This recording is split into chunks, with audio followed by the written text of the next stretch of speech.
Let's go. Right. Yeah, it's all live. Welcome, everyone, to the XBL Party Podcast. My name's Ash.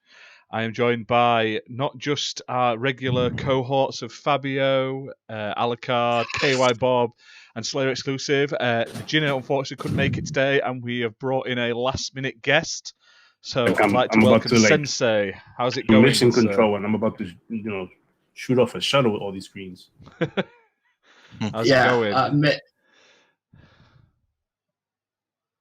Good. How are you? Doing all right? Yeah, not too bad. Not too During bad. this nice sunny Saturday, Doing good? Yeah, pretty good. I was just playing some Alan Wake because of the HDR, auto HDR. I wanted to check it out. It looks better. So. Nice. That's your. Yeah, it looks better. Yeah. It's hard. The game is so dark, so I had to change all the settings on it because it's like I guess I'm getting too old. It's too dark. Maximum brightness. That's it right there. We get too old. Yeah, but it definitely looks better, and I'm like, I want to play it again, and I'm gonna play American Nightmare also. I guess it was kind of like a spin-off. I guess you'd call it. It was like a horde survival game. But it was fun. It was weird what it was. Yeah. I wouldn't call it I don't know. I wasn't sure what it was, but I don't know what to call it. But it's cool though. They're both fun. They're both so well done, the story and everything. So. It's Remedy, man. Remedy is a really good developer. Yeah. Definitely. I hope we get surprised with some more Alan Wake news too. Well, there was rumours it came around on the online the other week that there was a sequel in development, but it would be multi-platform. But obviously, there's no real merit to it. I was just playing because I guess they updated the Outriders servers, and I went on there with one of my buddies, and it's still crashing. Is it that bad? Great. What did you guys fix? That sucks. A fun game when it works, but when it works. Bob, any comments about that? It's not true. None of it. Don't believe any of it. Outriders is flawless. I actually tried getting on yesterday. I love the game. It's just that it's getting crashed on a Series X of all things. Getting crashed out to not just the main lobby screen, but the actual dashboard, all the way back. I'm staring at my tile again. I'm going, and it happened to me right before I got told if I want to join. I'm playing with my friend, and I'm staring at my screen, going, I didn't even realize I crashed. I'm going, it was so fast. I'm going, what happened? And I was staring at my dashboard, going, oh, I crashed. Okay, because nowadays everything crashes beautiful. It doesn't crash hard anymore. It's a beautiful crash, Mm-hmm. But I love that game. That game is just my top played game right now. Love it. But here's the thing, Slayer. You made a good point. You tried it to play. Did you do it? Did you make it? Well, no. So the thing is, I don't know what happened, but yesterday I tried to sign in, and I didn't even get past the authentication process for some reason. I don't know if it was stuck on that? Yeah, I don't know if the servers were down or something was going on, but something wasn't working. Something. I know the game itself, maybe. Well, they updated it, and then whatever they fixed broke other stuff, and they tweeted out saying, we realized that we broke other stuff, and part of that was the sign-in process. I'm going, I really want to have a pattern of theirs. I want to be passionate for these guys, because working from home and everything. It's you launched the game with broken servers, broken logins, this is why I can't, in this day and age, I cannot a game that's being sold for $70 or $60. This is why Game Pass is so important to me, because at least with Game Pass, if this was a game, if it wasn't on Game Pass, I probably wouldn't have picked it up. Or I would probably pick it up anyways, but would have been upset about it to the point where I'm probably rage tweeting. But because it's on Game Pass and I was able to download it there, I'm able to go, okay, whatever. I'll just play it. When they fix it, I'll play it. I'm okay with that. But I cannot condone. I cannot justify $60 games when they come out broken every single time. It's almost like we're getting used to it and we're justifying it. Oh, it's okay. It's a couple of bugs here and there. No, it's not okay. It's really not. Not when Bobby Kotick is flying in a jet, all that millions of dollars. It's not okay. I think that those kind of games should always have a a long beta. You know? Yes. Well, Every this is why I single- enjoy this is why I appreciate like second extension with the whole early access thing, or Yeah. Sea of Thieves, or what's that? The Bugs game. Grounders. What's that bug game on Game Pass by Bethesda? Grounded. Grounded. Wait, Like Or even Grounded, where stuff is early. Well, not like a huge beta, like Fallout 76, where the release of the game was a beta. Listen, Yeah. we're not gonna talk about that. We're not gonna talk about that. That still hurts my heart to this day, man. That game was like anticipated for me. Like one of my most anticipated games, and it broke my heart. I don't know. For everyone. Damn. Unfortunately, like I just wait for games to get fixed and then I'll play them. It's usually what happens now. Yeah, I agree. That's where I'm at now. I don't think I purchased a game. I mean, I'm gonna start purchasing games now, but because of Resident Evil and Mass Effect coming out. But I have not purchased a game because of Game Pass in so long, because it's coming out broken. It's not because I don't want to buy it because of Game Pass, but they're just coming out broken. Well, And I I can't. You remember Anthem? Anthem came out on Xbox. Oh we got my it. god! We got it a month before everybody else did, and when it launched, it was still broken. Yeah. No. Another game that broke my heart. That's another game that broke my heart. When they reviewed that on E3, at first it was just CG cut. So I don't ever put any eggs in a basket with a CG cut. I look at it and go, wow, that's pretty. Let me see some gameplay. When they started showing off gameplay, that's when I was like, wow, that looks interesting. That looks different. That looks unique. I'm playing that world. It's sort of like Destiny, but not. You know? And then it launched. I bought it. Jesus Christ. So that was just not like, oh man. And then I'm rooting for the whole the revamp of it. You know, they're working there for about a year and a half. And then the tweets went out. Should we? You know, we're thinking about it. We're in the boardroom, and I'm yelling to the top of lungs, "Save the game! Come on, bring it out!" And then they said, Yeah. I gotta cut the game." I was like, "No." That's go on, Bob. The one thing that, okay, so at least Outriders. I don't know if I'm not gonna no spoilers, but at least Outriders comes so much closer to finishing the story. Oh yeah. Than Anthem did. Anthem. You finished the game and you still didn't know what we were doing on that planet. I mean, Kind of so God. with you. Would it be kind of I'm like, so with you. like that's Yo, you didn't know what, like, you ended the game and literally you sitting there going, "What happened? Like, Yeah. Why am I here? Uh-huh. What's the plot? What is like?" You Yeah. didn't know. It was just finished it. You didn't know what you're doing. yeah, it's giving me some Destiny story feelings. Talking about early access, though. I mean, with Outriders, you know you finish that story. You know what happened, what's going on. There's a beginning, middle, and an end. There's a cutscene for everything as well. Hopping the bridge and shooting the bounty. All that has a cutscene, even though it's 2 seconds long. But it has a beginning, middle, and an end. And then you Fair have enough. your extra stuff, your end game stuff. You know, but Mhm. Anthem was not that. Anthem was just not that. Like, you didn't know what was happening. You didn't even know you finished the game.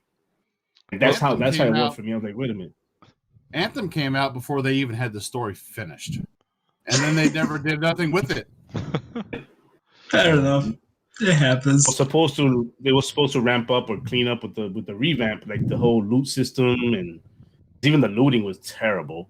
And I've always expressed this feeling or opinion. I've always said when these kind of games with live service games, they are in, like when they introduce in the boardroom or whatever, they like the whole, you know, they put up their ideas on the board. Like they need to also hire a PR guy to keep that communication alive with the gamers. Always hire a PR guy so they can always have that back and forth. Let us know where they're at, and have a vision board. Have it where the gamers can see where you're going at, what month, what season, what's coming out now, what content dropping. So we're never out of the loop going, what's next? That's something that, you know, they should with a live service game, they should always be putting out there, because if you don't know what's coming up, your interest starts getting less and less. And you go, how long do I gotta wait for the next content drop? Then here's another game, and we all know our backlog is huge. Yeah, It's a lot of games to play. Once you get to that backlog and HDR gets, put on there and FPS boosters, now you're going, wow, this is great. They update this game, you forgot all about it. Like, I don't have any interest no more. I'll revisit it some other time, maybe the next console cycle. Yeah, that's why I like Second FPS Boost Extinction. Plus, They've already put out a sort of a little roadmap to say it's only come out this week. on Xbox. There's already a roadmap been released of sort of like what's coming towards the second half of the year, which is good. Oh, cool. I didn't know that. New dinosaurs, new enemies, new weapons, new characters. And like I say, I've been playing a lot of Second Extinction this week, and honestly, for an early access game, it's pretty polished compared to a lot of others I've played. Even Grounded wasn't as polished, I don't think, as Second Extinction. Now, it's not perfect, and it has a few funny bugs, like the dinosaurs blasting into space when you kill them sometimes. And I love that. It's not a bug.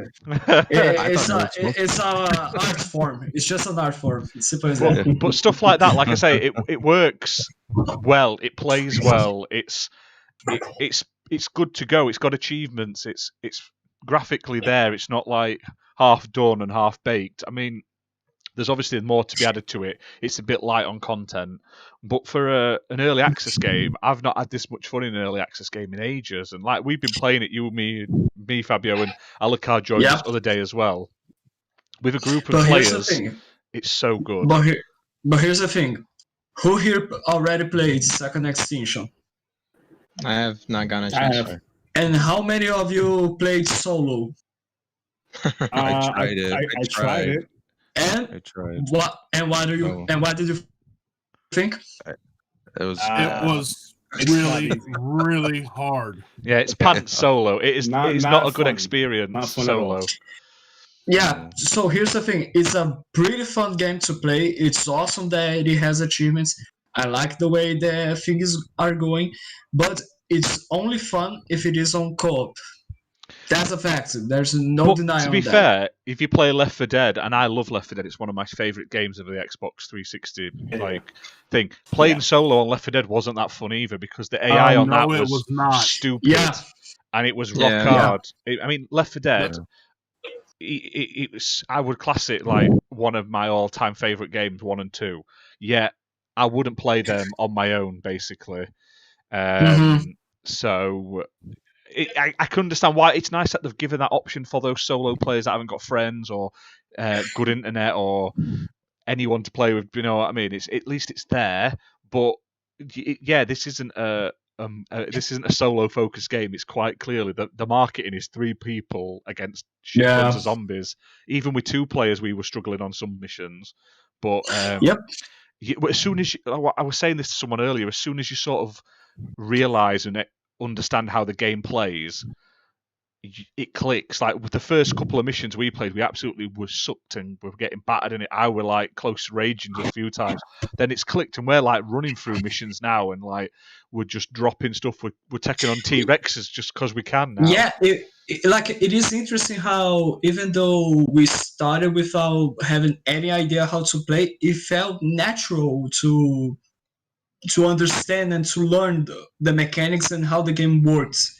And it was so good. The 60 FPS that I'm experiencing on my Series S are just wonderful. It makes a whole lot of difference. I think that if I was playing on my One X, I would start to hate a little bit the game. I think that game would struggle a lot on the One X, but on the Series S, it's just wonderful, and it's been a really awesome time. Really enjoyed it. Yeah. One of my buddies. I'm sorry. No, go on. I was saying one of my buddies was his name is Money. We played together, and he plays on the One X. He plays with me on the One X. I play on my Series X, and I asked him. I said, "How's your experience playing on the One X when it comes to Second Extinction?" And he says it's good. He crashed one time maybe. But he says it's smooth. The 60 frames is there. He says, everything shoots. It doesn't look like it's lagging. So I was a bit surprised about that. Now, just keep in mind, this is early access, so a lot of the stuff has not like the assets are missing on this thing. But like what you said, Fabio, jumping on there, just how smooth it was and how easy it was to just learn and just shoot, and how satisfying it is to just kill dinosaurs. Yeah, I love it. Yeah, and we're on about the crashes though. We both had a couple of crashes. You had one. Alucard had one, but it lets you jump straight back into game. Like I stayed in the game while these 2 crashed out, and then they both jumped straight back in, no problem, in the middle of the game. So it's nice that they've put that option to sort of join the last game session. So even if you're kicked out, you haven't wasted your time and effort, and it doesn't mess everyone's game up. You can literally just jump back in as if you'd not left, basically. That's always a welcome feature. It's a huge difference in comparison with other co-op games. That's a huge welcome. I mean, I haven't crashed yet, but I know he crashed, and I didn't ask if that's what happened to him, but I'm pretty sure it was because he crashed and his name was still in our lobby. And he just joined right back in. The one thing that I'm actually quite curious, actually changing a little bit the subject, but still on second extension, great to hear that on the One X is still as smooth as on the next gen consoles. I was thinking that on the One X the game would struggle a lot for some reason, but great to know that the game is on 60 FPS also there. But the one question that I do have is, why are people comparing second extension to Returnal? I thought Returnal was being compared to Recore. Oh, Yeah, I've stopped and asking then now. free, and now second extinction. What the fuck's going on? Oh yeah, no, it was Recore at first, and then it just kept moving on. Look, they gotta always fucking move the damn goalpost, right? It's always gonna be moved, and we're gonna compare. I just don't understand why second extension is being compared to Returnal, two completely different games. Is it because of the Metacritic score? Well, I one guess- hasn't got a I guess Metacritic so. score because it's not out yet. So I don't know. I have what's no funny idea. though, Like, I have seen a few people moaning on the internet about a second extension, but they don't seem to have played it with anyone, for one, and two, they're like, I played it for half an hour and quit. Well, if you've only played it for half an hour, one, you'll have only finished one mission. You'll have not upgraded your weapons, because my shotgun, you've seen how overpowered my shotgun is. I've got a laser sight on my shotgun, and I'm one-shotting everything. It's fantastic. I'm loving it. Like, you've just got to play it, level up your guns and your characters and stuff and your abilities, and then go back in. I mean, I wish Left 4 Dead had some sort of like option where you could change your guns and stuff like that, like you can in second extinction. I actually would love to have for you to change your gear, armor, equipment, not only the abilities and the weapons, but I would love to have that also. Hopefully Back 4 Blood has that. Yeah, I was gonna say. Back for Blood. Mm-hmm. Back with what you were saying about Left 4 Dead, you were 100% correct, because if you got grabbed by any of the different types of assassins in Left 4 Dead and you were solo, that was it. That was game over. Yeah, because You were dead. the eye would come and stand next to you and like bob up and down or spin round and do nothing Yeah. all the time. Get spit on, and next thing you know, all these zombies are coming at you. Yeah. Do you know what? I'm helping. Second Extinction could really thrive if it had mod support in future, because Left 4 Dead, the Oh, yes. longevity of Left 4 Dead was because of all the stupid maps. Like, the amount of times I played that Helm's Deep zombie survival map with the zombies that are all Teletubbies. There's nothing better than standing on the walls of Helm's Deep as Teletubbies come flying over the walls and you having to mow them down with machine guns. It's amazing. I like that one. That's funny. It's so But good. like- That's awesome. But like, just to finish this topic about Returnal and going back, returning to Returnal. Huge congrats to PlayStation for having this game that, for what I've seen, it's been having quite a success, right? Also for the developers, also for the team. Like, I saw the gameplay from Returnal and I thought it was alright. I just didn't think that it is considered to be a AAA game. But I always thought that it was going to be good, at least. Because I like Record, I like Crackdown, and then that's it. Kudos to that team, though. I mean, kudos to the Sony players, the gamers are getting something they want. Metacritic is high. They have a brand new, fresh looking title, right? It looks beautiful. It Awesome. plays beautiful. I've watched it on YouTube, and it's a beautiful game. I mean, I got a lot of shit for saying I don't want to buy it. It's not my cup of tea, you know. But that doesn't mean that it's not a good game. It's just I don't like roguelike style games. I cannot stand dying and then having to start the whole thing again. I used to love those games, but as I get older, you save after the 2 or 3 hour level or whatever. Like That's so fucked up. Yeah, it's at the end of each This is level style. it saves, but if That's you what die we were anytime talking in about. there, It is. That's what we were talking about before we went live, where it's like Not for me. nowadays with these games coming out being crashed, it's just crashing and a lot of bugs in it. a game like a roguelike style game where you die and you start the whole thing again. Just think you're doing an hour or two into your run. You're about to get to the end. Here it is. You're about to get that save point, and your game crashes. Oh man, that'd be horrible. Yeah. And that's the issue I have with these games. It's like I cannot experience that. I will rage so bad. Oh yeah. Well, the difference between before today. The difference between that type of game and a Dark Souls type game or a Demon Souls type game is that at least in the Demon Souls type game, you get to keep whatever experience and items you pick up on the way to your death. Yeah. When you crash, you're just screwed. You're done. It gives you a beautiful cutscene showing you're going all the way back to the beginning, and then you're starting that whole level again. Now you do get to keep some. I don't want to mislead anybody. You do keep certain like premium weapons that you unlock throughout your level progression, your progression in the game. You get to keep those, but anything in between that, you lose. You lose all that. You have to start, and then the like any roguelike game, the actual this is cool. The map does change, so you don't play the same map again when you die. You come back to a whole different outlook or layout of the map, so that's pretty cool. My first experience with that type of game, I played Dark Souls, the very first one, and my brother-in-law said, "Dude, you got to play this. It's awesome." And so I tried it. After the 20th time that I had died, to get past the first little boss, I was like, "No, it's not for me." Because if I have to do this before every keystone point in the game, then I mean, I don't. No, this is not how you're supposed to learn and level up in the game. Is that? Yeah, I was exactly the same. I don't like Dark Souls for that same reason. It's not a bad game. It's just I don't like that style of game in any of the ones I've played. I just do not enjoy it. I want to enjoy my games. I'm not one to not like a challenge, but there's a challenge and then there's like a higher challenge that I just don't want to do and I don't enjoy. If I wanted to grind, I'd find something like to do like that. I don't want to do that in my game. Sorry. I mean, don't get me wrong. I understand dying from a challenge. That's a given. I actually like that. But dying to progress, that's just it's a certain I don't know, like there's gamers out there like doing that. They love that kind of abuse. I can't do that. Like I have to play the game and progress naturally throughout the game. If I die from a challenge, like you say, Bob, you say if you die from a challenge, that's great. Dying from a challenge is okay. That's not what we're talking about. But dying and then having to progress all that again, that's the part that I just can't. Anything, if you're trying to sell me on a Souls-like game, you start your sentence with, this is a Souls-like game, you've lost me. I will continue on my path of something else. I will not play a Souls-like game. It's just excruciating. I can't keep dying and doing it again.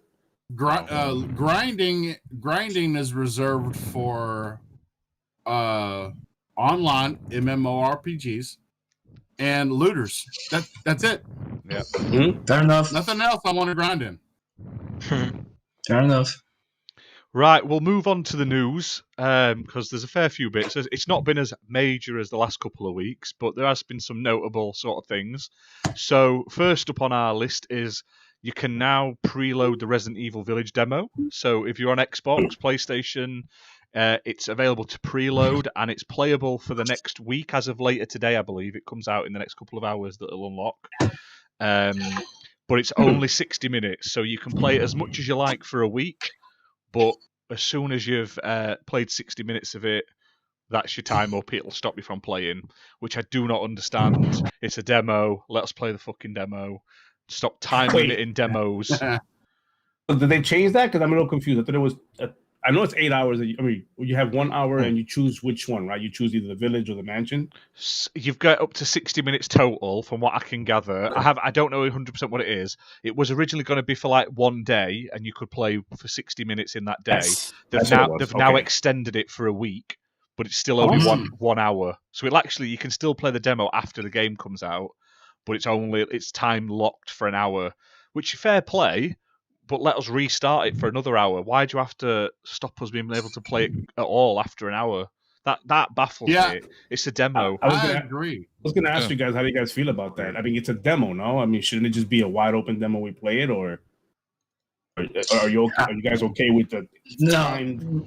No. But to be okay with that, no. My answer is no. But like Capcom, I have no idea what's going on there. They've been having some problems lately. Because okay if you got to play the demo for an hour and then your progression resets. I'd be okay with that. Yeah, exactly. If it but was at just least a demo, play it more than an hour. Yeah. Yeah. What happens if something comes up and you have to go to Lewis something? That's time wasted. Because it's literally in game. If you press pause, you're still in the game, wasting that time. So you don't keep anything you do in this demo for 60 minutes for the real game, for the launch title, or it's not like Outriders where you. Yeah, that's fucked up. No. Now let me ask you a question: do the PlayStation players get longer at the demo? They get a 30-minute head start this time, so they get to start playing it 30 minutes before everyone else. Who cares? It's a big deal. That's a huge deal. Yeah. Such a big difference. Wow. I can't wait till midnight to play. I'm playing at 11:30. Well, good job. Wow. They paid money for that? To be fair, that's exactly what Sony pays for. Yeah. Capcom have done this before. I mean, maybe not the time limited demo, but like locking demos behind paid brands. So Xbox got the Resi 5 demo before PlayStation did, and that was like 3 months exclusivity on that demo. It was ace. Not only really good demo because you could replay it over and over, and it was like the whole first, that shanty town sort of area, and it was like, and it was co-op. I'm sure it was a co-op demo as well. It was absolutely fantastic. But you could play it more than once. You could play it for as long as you wanted. As long as when you got to the end, you just started it up again and played it again. Cool. Oh, shit. But I think the exclusivity with demos has to do with either Microsoft or Sony saying, "Hey, put it on our system half hour earlier or 3 months longer," that kind of stuff. Yeah, that comes from it's part of that marketing. Possible marketing deal between Sony and Capcom. But something is strange is going on between Sony and Capcom, because to the point where the FPS of Resident Evil 8 on the Series S and X, I think on the X as well, is 45 FPS. Something's really going on there. It's not locked to 45 though. It can go higher now. They said on the PS. They said on the PS5. The PS5 it was 45, and it was averaging 60 on the demo. So it sounds like maybe instead of putting it at 60 because they know it might drop in certain sections, they're going to say 45, and then when it overperforms, it can be like. Just like Mortal Shell, where they said that on the Series S was going to be 4K 30 FPS, but it wasn't 30 FPS. It was higher than that. But it dropped. Well, but Resident Evil is 45 because of ray tracing, right? I mean, that's a big deal. Supposedly, without it, it's 60. So, but supposedly it is hitting higher than that, though. Like I say, I think it's just sort of that's the marketing number is 45. So, the 45 is because of the ray tracing. That's how it's marketed right now with the ray tracing is a 45 frame. Was there any other options for the Series S? I can't remember. The Series S? The Series S has ray tracing. Mm-hmm. It's going to be. I think it's 45 ray tracing across the board, right?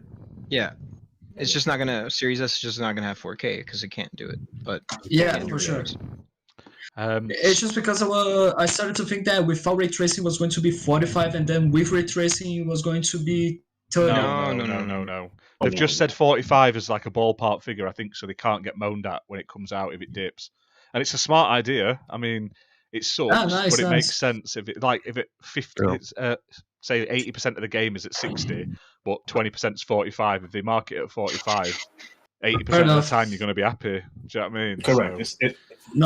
So, it can still go above 45. They just want to market it at 45 so that if it does go over that, you're going, oh great, I get a bonus if you stay at 45. That's what's marketed. Speaking of nice strategy for a not very so good optimization. I should say, but it's okay. It's okay. I can forgive that. Yeah. This sounds great. 4K 45. But I think with games now that's been coming out for these newer systems, we've been accustomed to ray tracing 30.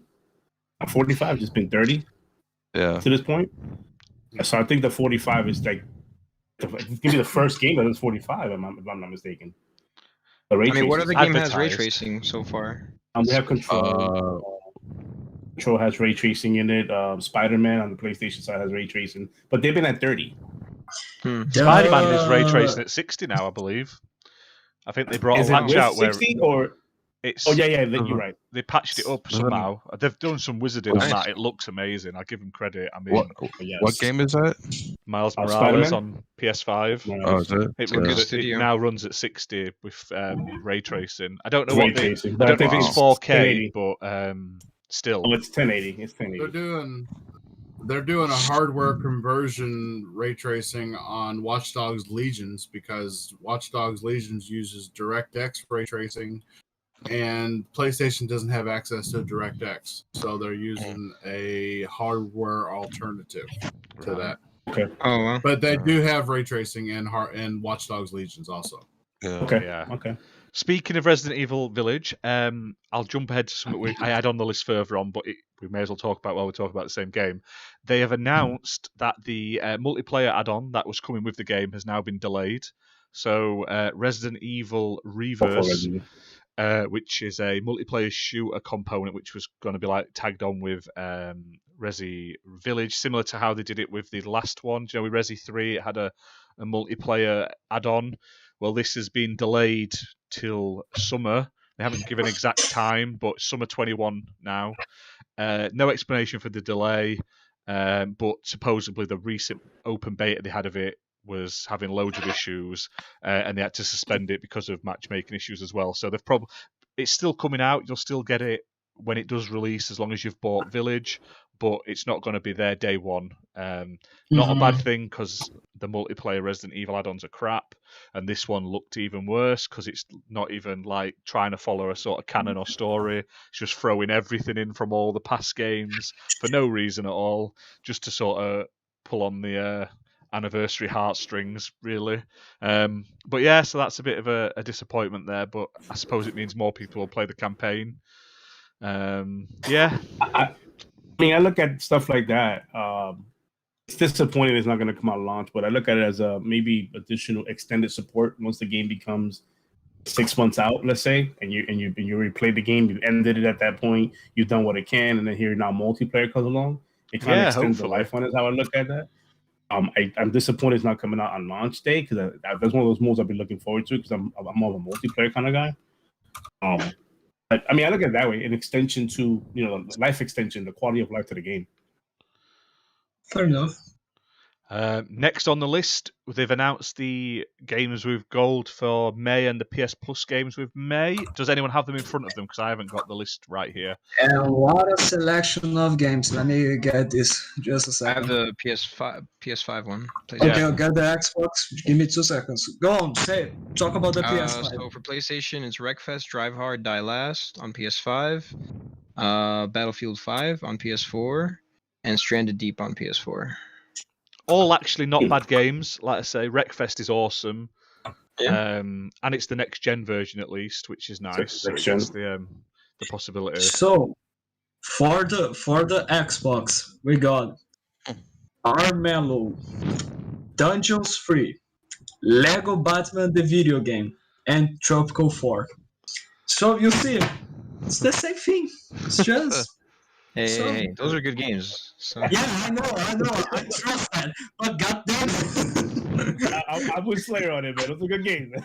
I know they are good games. I love Lego Batman. I have interest on that. I mean, But I downloaded. Was it Armello? It's called. What's it called? Armello's awesome. Yeah. With friends. What is that, it? that game is What is fun. it about? What is it about? It's like a I board game. It's a downloaded tabletop game. Okay. Like think of like Dungeons and Dragons or almost, but like in like a game. Like if you ever I'll played try the Witcher board game, it's basically the same thing.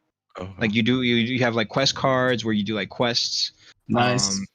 There's like dungeons on the map where you have to go and like you can like clear them out or like you search for treasure. There's like treasure cards that you can get and like equipment cards.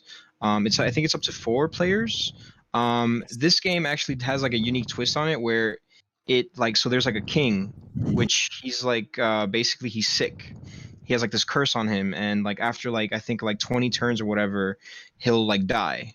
And so your goal is to either like save him, like lift the curse off of him, or kill him and take the crown for yourself.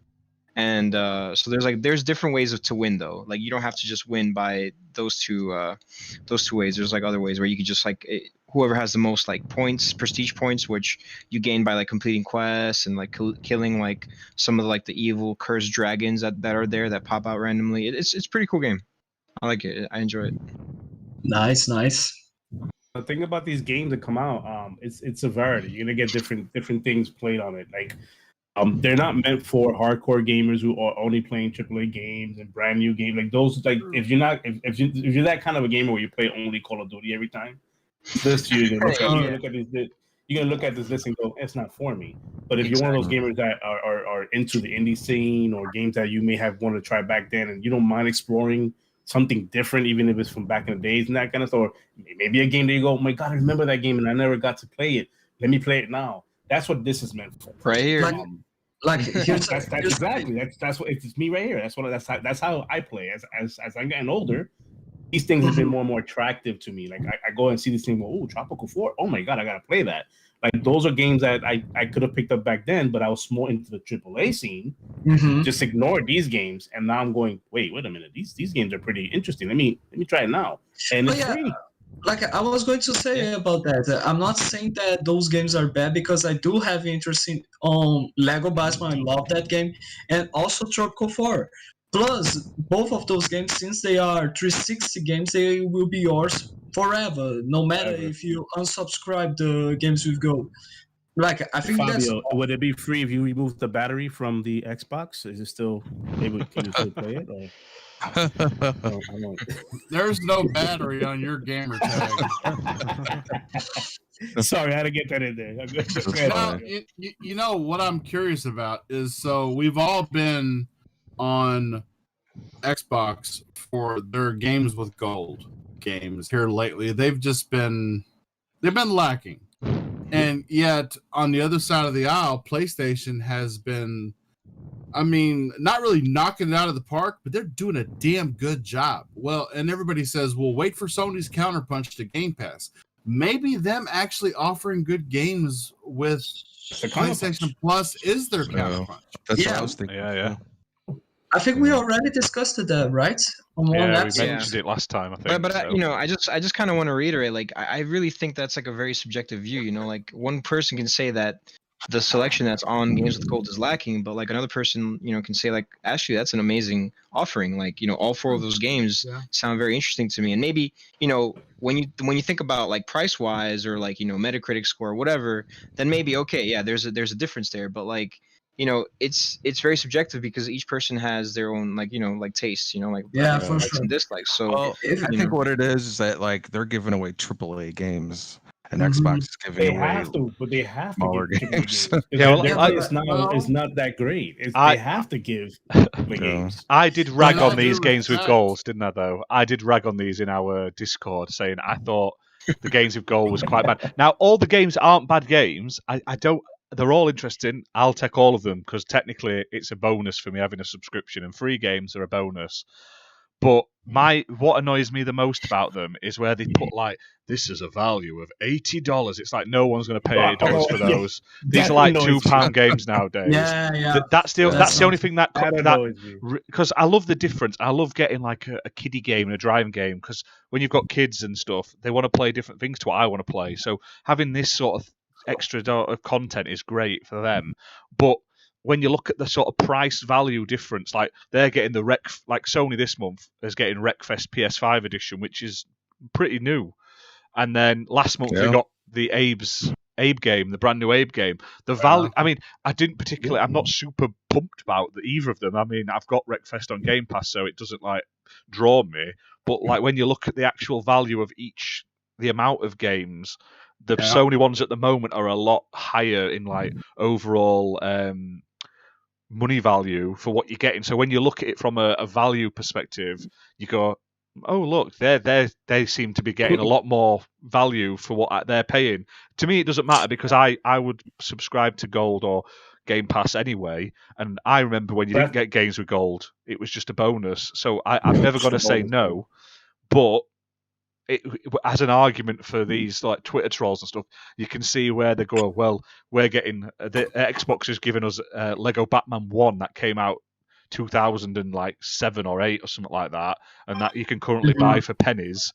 And they're giving us a PS5 version of a game. We don't even get any Series X versions of games on Xbox with games with gold. But you're getting PS5, only one, but still it's one PS5 game a month. They got Bugsnax first month it came out, Destruction All Stars, Abe, Final Fantasy, and Xbox. Yeah, they're giving out decent games, and some of these games are great to play, but they've not given us anything new or anything of sort of note with games with gold in a long, long time. Yeah. Apart from the month they tried to charge us double for it when they gave us when they chucked in Gears 5 as a pity. To say, yeah, we're charging you more, but have an extra game. I know what you're thinking, Fabio. I know we talked about this last week because I was not sleeping. Back on topic. I mean, yes, these games that are coming out on PlayStation Plus are better than what we're getting on games with gold. Bangers. But if you think about it, though, okay, so you pay $10 for Xbox Live Gold, or you pay $15 for Xbox Live Gold plus Game Pass. Yeah, right. Or you pay $10 for PlayStation Plus, and you get the games that are better on PlayStation Plus than Xbox Live Gold games. But for $5 more, you're getting everything that comes with Game Pass. Yeah. It's. I'm sorry. I agree with you there. For only $5. I agree with you there. My thing is though, there's a lot of people in the world and parents and stuff that don't even know Game Pass exists. Even though as gamers, it's everywhere and we know it is and we know the benefits. If a kid goes, "Mummy, I need to go on Xbox Live," they'll just pay for Xbox Live. I mean, I was laughing at something the other day. Someone was posting on Reddit or something like that, or one of those Fred forums. It was like, "My son really wants to see Xbox Live. How can I do this while we're in a pandemic?" They don't even know what Xbox Live is. Do you know what I mean? So you can see Xbox Live. Yeah, they thought it was a band, like Xbox was a band, and they wanted to see them live. I honestly think Xbox should get rid of the live model and just keep Game Pass. Yeah, eventually they will. Yeah, they have to. Yeah. Well, I don't know, so maybe you all can school me on this a little bit because I've never looked into PS Now. I'm a PS Plus subscriber, but I've never looked into Now. Do they give you a discount on Now if you have Plus? No, but Now is a lot cheaper than it's Game completely Pass. Separate. They dropped the price of it to separate. make it like stupidly cheap compared. So you can probably Because pick up now Now it should be like $20 and a PS Plus subscription for about the same price as Ultimate. But because for Now it isn't anywhere near. For $14.99 US dollars, I can get Xbox Live Gold, Game Pass on my Xbox, and Game Pass on my PC for $15.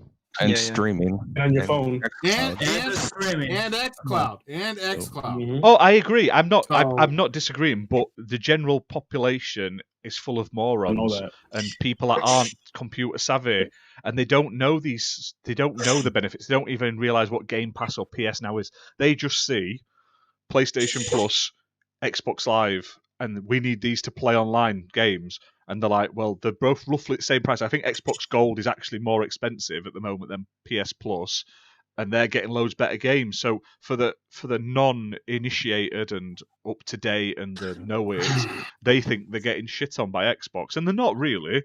But Xbox needs to do some better marketing instead of just saying Game Pass. They need to get it out there, and when you sign in, it should say in big fucking letters, Game Pass Ultimate gives you all this extra benefits. Why are you not on Game Pass? Wow, everywhere. Or just, instead of just saying, on Game Pass for just $5 more. I mean, my sister-in-law got an Xbox with her partner, and she didn't have a clue about Game Pass. I'm like, she likes Sims on the PC, and I'm like, it's on free on Game Pass, and you get all these other games for free and everything. And they don't know that, even though they've had it and they've had it for months, people do not realize what Game Pass is. what the benefits are. No. She's not stupid. I mean, she knows how to play games, and she's like tech savvy in a sense. Do you know what I mean? But just people who aren't hardcore gamers do not realize the sort of benefits of Game Pass. That's what I'm getting at, and I think Xbox hasn't marketed it. They're doing a better job now, but it needs to be they need to do a dig down and.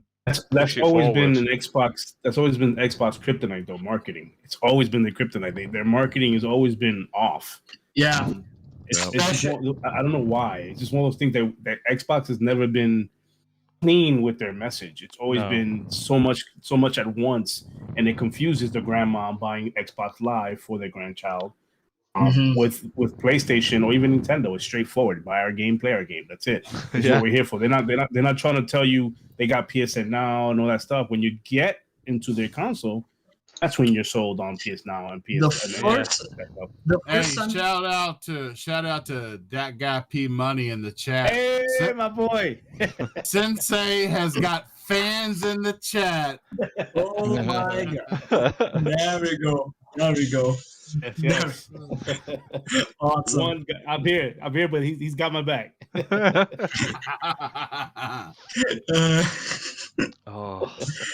But like the last time that I remember seeing Xbox making an aggressive marketing thing was when they released last year when the release dates of the Xbox Series X and S was close.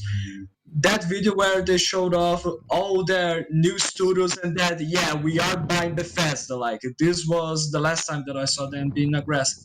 But going back to the subject of the games with goals and the PS Now, I understand what you guys are saying. What I meant was in comparison with the value, just like Ash was talking about. But I loved what Sensei and Slayer talked, that is about the variety. And we always talked about the variety in games are a great thing. Like, Ash may not like Dark Souls games, but he's supportive to Xbox to make an exclusive Dark Souls type of game because of variety. Simple as that. Just because we don't like some types of genres of games, it doesn't mean that it's not necessary for them to exist. Yeah, exactly. I'll tell you what. That is one thing that I'm, you could Game Pass is got an advantage, and Xbox Live is a superior network. But I mean, at the end of the day, really, Xbox, what they do better than anybody is they appeal to everybody. Yeah. I mean, if you look at PlayStation's exclusive games, and it's like, I'm not knocking them. They are great games. Facts. But on Xbox, you've got your first-person shooters, your turn-based RPGs, you've got your RTSs, you've got your third-person adventure games. They cover every category. And now with the new studios, they are covering even more because it's been a while since Xbox has released a new platformer. And with Psychonauts 2, there we have it. I think if you don't mind, if you guys don't mind me saying this, but I think if you scope out and take the fanboy out of it, just take the preference of what console, and you just Joe Schmo who really doesn't play video games, you're buying a console with somebody, and you look at it for what it is. When it comes to exclusive, PlayStation hits it on the nose every single time. That's what they're known for. Thing is, you're gonna get one exclusive, maybe two every 2-3 years. That's not what we're seeing. On the Xbox side, when you look at Xbox, again, Joe Schmo, not knowing about games, and you're looking at Xbox, and you're looking for like out of the gate, you want games, and you don't have that much money in your pocket. You got right off, like you buy the console and Game Pass, you got all those games you want to play right there already. First person or first party, third party now. You got independent scene is in there. You got more bang for your buck when you're that parent, when you're that grandparent going, I need to buy something for my kid. But unfortunately, when it's the fanboy gets involved in that stuff on both sides, that's when the blinders get put on. We don't realize that you get one exclusive this year. You don't get nothing else because nothing else has been talked about, right? But on the Xbox side, you get all these Game Pass side. It's just there's a lot of that happening. People playing the Metacritic, which I got my opinion on that. playing game awards, playing their games on Twitter. It's just too much of that going on and not knowing what you really have value for your buck. As a parent and older person, I need more bang for my buck. Yeah. Somebody said this. Somebody said this. Yeah. Somebody said this the other day. Gaming is not cheap, by the way. It's an expensive hobby. Right. So what Microsoft did for me was made that expensive hobby accessible. I would appreciate that always. Somebody had comparing with the buffet versus fine dining, right? I'd rather go to a buffet and have some money in my pocket, unfortunately. Yes, go to a buffet. You come back with a Pop-Tart and pineapple on it. Why do you have that? I don't know. It was there. I'm gonna eat it anyways. All those things, That's spoken from people that don't have kids who want, like, my kids don't play what I play, and I wouldn't let them play some of the games I play. So I've got to get games for them. So driving games are great on Game Pass. Wait a second. Are you telling me that your kids don't play Rata-Laika games? No, weirdly enough. No, only I'm stupid enough to play them. Fabio, it's funny you should say that, because me and the wife were talking just the other day, because our kids, my son plays Call of Duty Mobile on his iPad and his iPhone, but my daughters, we have twin girls, and all they do is play Roblox on their computer. And my wife was saying, we gave them one of our Xbox One X's. I don't understand why they just don't get on the Xbox. And I'm like, I looked at her and I'm like, dear, there's more than Roblox on our Xbox. Are you sure you want them to do that?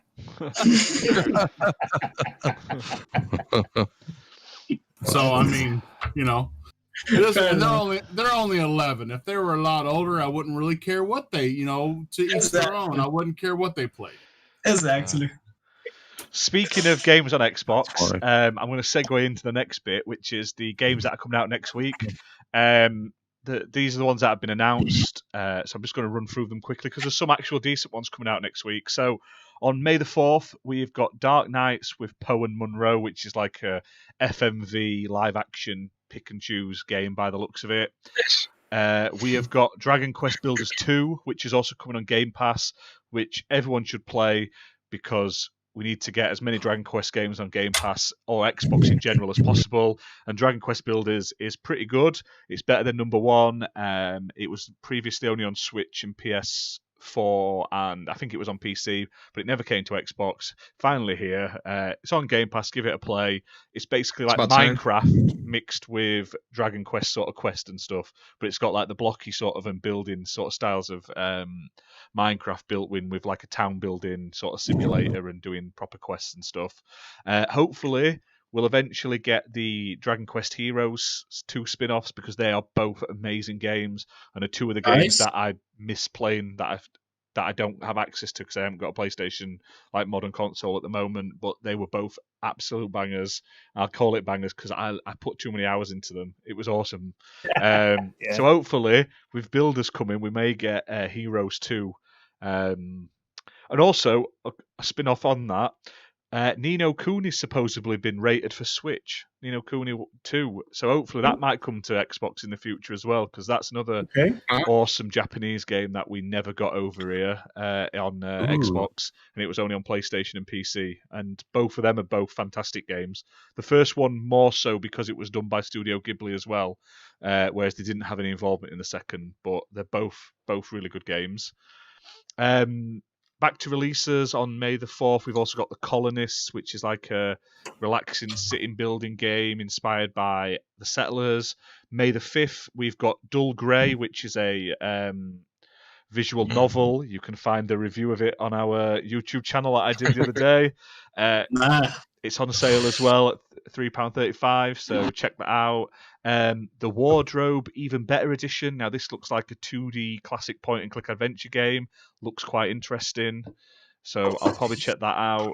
May 6th, we've got Skate City, which is a skateboarding game. May 7th, we've got Blazing Beaks, which is a roguelite, so not something for you, KY. A roguelite with ducks. So no. we've also got Chroma Quarter Neon, which looks like a 2D RPG. Flowing Lights, which is like an arcade puzzle shooter. We've then got Hood Outlaws and Legends, which I didn't even know was coming out or what it was, and then suddenly I saw loads of adverts on last week, and I'm actually Excited for that game. It looks like Assassin's It's great. Creed Well, gameplay, but in like a okay. multiplayer version. Like you're basically trying to player versus enemy, but like it just reminds me like Robin Hood, basically. I don't know if that's why it's called Hood, but like medieval sort of Assassin's Creed. Yeah, but that's the idea. you do everything. It looks ace. One of my buddies mentioned that one, Draven. He mentioned the Hood game coming out. He spoke a little bit about it, but I'm not too familiar with it. I know I've seen it makes it round marketing wise, make it round, but I have not gotten into looking at the game. The concept and the premise sounds very interesting, and I want to look into it. A lot of people seem to be excited about that game. Yeah, it's only $24.99, so it's a budget game. It's made by Focus and Sumo Digital, which are both really good companies. And they have announced a full year one sort of roadmap as well, which I thought was good. Before the game came out, they've shown off what's coming, loads of free content, loads of free events.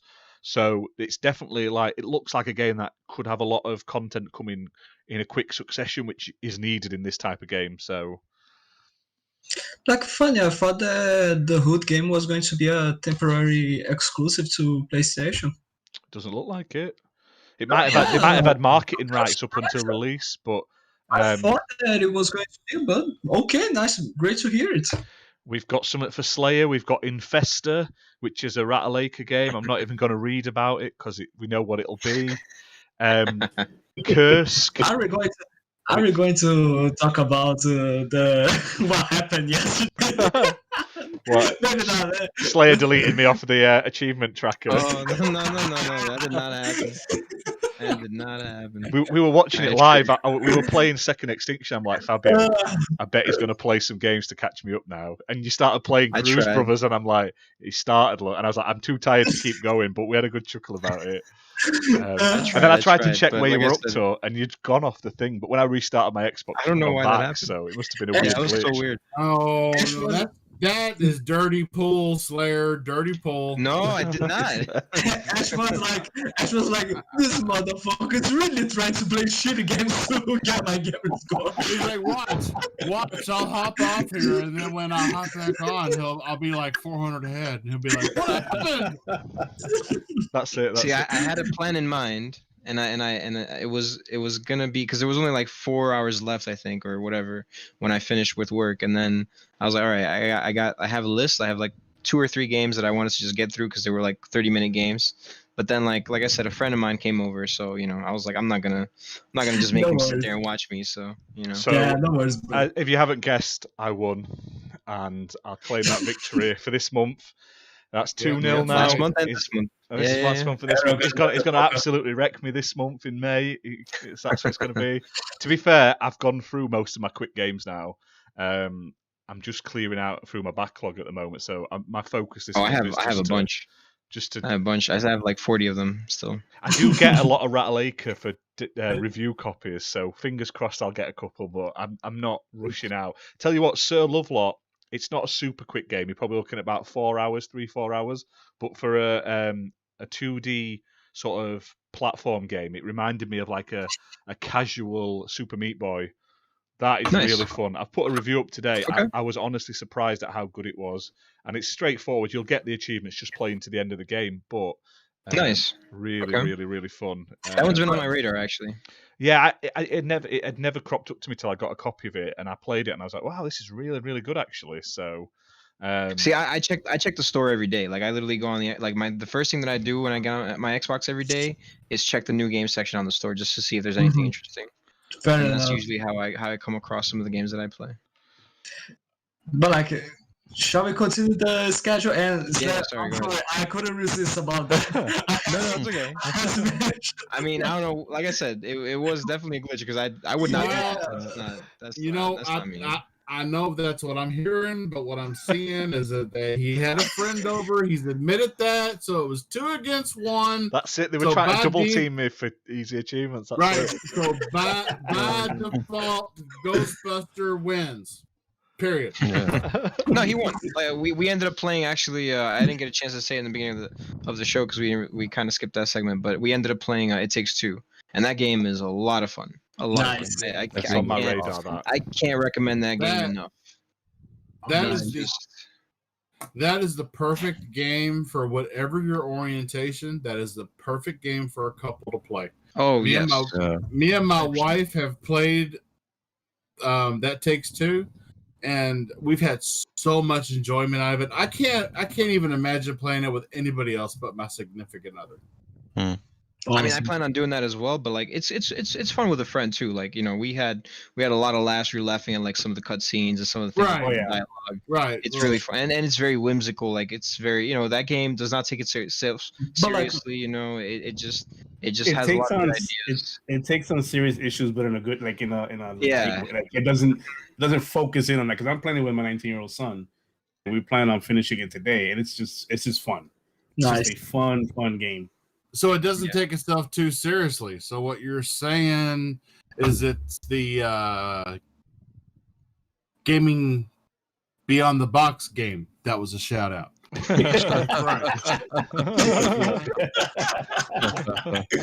Huge shout out to our friends from Game Beyond the Box Nation. But I have to say though, like as a closing point for this, just for It Takes Two, like Joseph Fares, like he is, in my opinion, amazing game developer. Like every game that he's came out with right now, like has been really good. Like I enjoyed Brothers: A Tale of Two Sons. That game was amazing. Yeah, That game was definitely more serious and a lot, like, you know, actually made me a little emotional at the end. I will not lie. It was hard to play with A Way one Out. player as well, wasn't it? It was with the two where you control them Oh, both. there was only one player. I don't think you could play. Was it only one Yeah, player? yeah, I one thought player. it was like I was Yeah, just yeah. playing a solo version of it or something. But No. No. I like the It idea of it. definitely It was takes- really yeah. good. Yeah, no, that's that'd be how interesting. That's how he is. That's how Joseph is, though. He creates these games, and it's like it's not just a game you play; it's a game you use your mentals with, your brain, and the like. Brothers was one of those games you felt you thought it was a co-op game, but you're playing it by yourself. Dude, I had Pretty cool. I felt an emotional connection to the game Brothers. I felt that game more than a lot of other games. Yeah. Claire, you know what I like about Wow. Joseph's games too? That every game he Easter eggs something from a previous game. Oh yeah. Oh I yeah. love that. I love that. Oh, he Way does Out that. had a bunch of them. Way Out had Oh, a yeah. bunch of I Easter loved A eggs. Way Out. I played that on PC with my friend, and honestly, I need to play it on Xbox at some point co-op because it's on EA Play, isn't it? I believe. Yeah, it So is. we should play through that at some point. But yeah, it's Yeah, so good, I'm down. so good. It's Hmm? one of those games I wasn't expecting to be as good as it was, and I liked how you could get through it in one sitting as well. More games should be about 4 or 5 hours long because you can just sit and blast through it and then you're done, and you're like, Mhm. that was awesome. Instead of getting burned. Joseph on is all and about stuff. that. He's all about that. His interview is always talking about the co-op game. He wants to bring the accessibility of that to every household with like the Friends Pass, where you don't have to worry about getting a second copy. Like he's about all that. That is the amazing. couch co using the internet for the couch co-op experience is what he's all about. Yeah, at least EA is trying to be cool to people. You know, they're A little bit cooler. a little bit. It's a little don't say usually that. not it's usually thanks to the people inside EA, not necessarily EA themselves. Yeah. EA that, you know, I people wish that I wish EA they I wish they were cool when I was working for them. They were not cool at all. Who doesn't love surprise mechanics? Am I right? So Right, there is I 3 more guess so. games as well next week. I don't know. go on. I'll click. This is the off-topic podcast, okay? Yeah. There's Kursk, which is Sorry, about a guys. spy game. Non-Guns Doppelganger Edition, which is I don't know what the hell a nihilistic action platformer roguelike is, but that sounds absolutely horrible. Obscure in both when the blurb is obscure in both gameplay and theme, that doesn't sell it to me. That just sounds odd. And then there's Resident Evil Village on Friday as well, so I'm assuming a lot of people will pick that up. Fair enough. For the This Friday, right? This coming Friday. this coming Friday, this 7th, I believe, 7th of May, and there'll be a lot of people there getting their giant vampire kicks Vampire, on. Yeah, there'll be a lot of those posts on Friday, I can imagine. There's gonna be a lot of that. I wonder if That's that's a gonna be huge- like the new Halloween costume that's gonna be popular. You know that's gonna be the popular one. You know it already. Yeah. Oh That's it yeah. right there. The Facts. poor lady. By the way, I think I'm not sure, but I believe Hood actually doesn't come out on the 7th. No, it's on the You can only 4th or play it. 5th. Early No, access, right? It's only if you pre-order it, you can play it on the 7th. But I think the official release date is the 10th. Right. I'm just looking at Yeah. I'm just on the list, so that may be correct. You may be right there, but if you do want to buy it, you can play it early at least. So Oh, they have a Yeah. roadmap too. See, Nice, that's what I was talking about earlier. Roadmap. yeah, So you that got roadmap okay. looks great. Definitely give it a watch Yes, it does. because they've actually laid out a load of cool stuff, which I think for a game that's not even out yet is always a bonus, especially a servicey type of Mhm. game like this looks like it's going to end up being. Fair enough. Fair enough. So next A lot of the topic. game will benefit from a roadmap. Most. Most. So So our next topic. yeah, go on, mate. If you are a fan of Sea of Thieves, they got another Twitch drop. So the Twitch drop, for what I'm looking at here, is going to happen May the 7th to May the 12th, and just watch any Sea of Thieves partner for stream for 20 minutes, and then you get it. Simple as that. Fair enough. Nothing like really amazing, but I think it's a nice free content because who will refuse it, right? So Yeah, I think this is There we more have the it. male stuff for the female stuff that was on the last Twitch drop as well. It's like the Yeah, I male was gonna mention that. counterpart because the last one was very heavily female outfit, Yeah. whereas this there we one's go. more male orientated, from what I can gather. Cool. Are they gonna have hot tubs skins? No, not yet. That's season pass 3. Yeah, right. Season pass 3. Oh my god. No, but I was Sorry. confused about that because I was like, why? I was saying because I think the last drop went on for more days than you actually than the items that it had.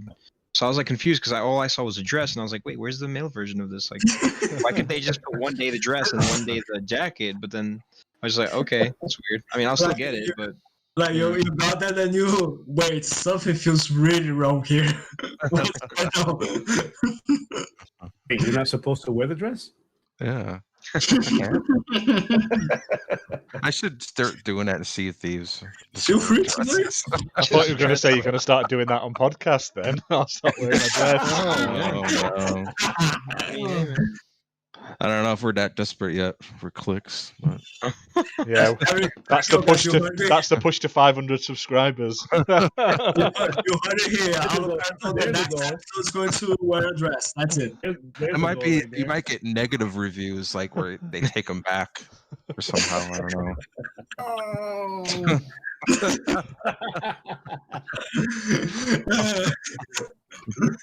Oh.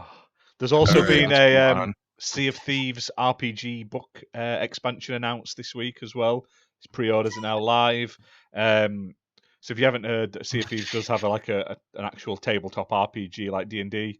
It's been out a while, but they're bringing out their first proper expansion book for it. It includes the current two. They've made 2 ebooks, mini expansions. They're going to be in it, plus some new content.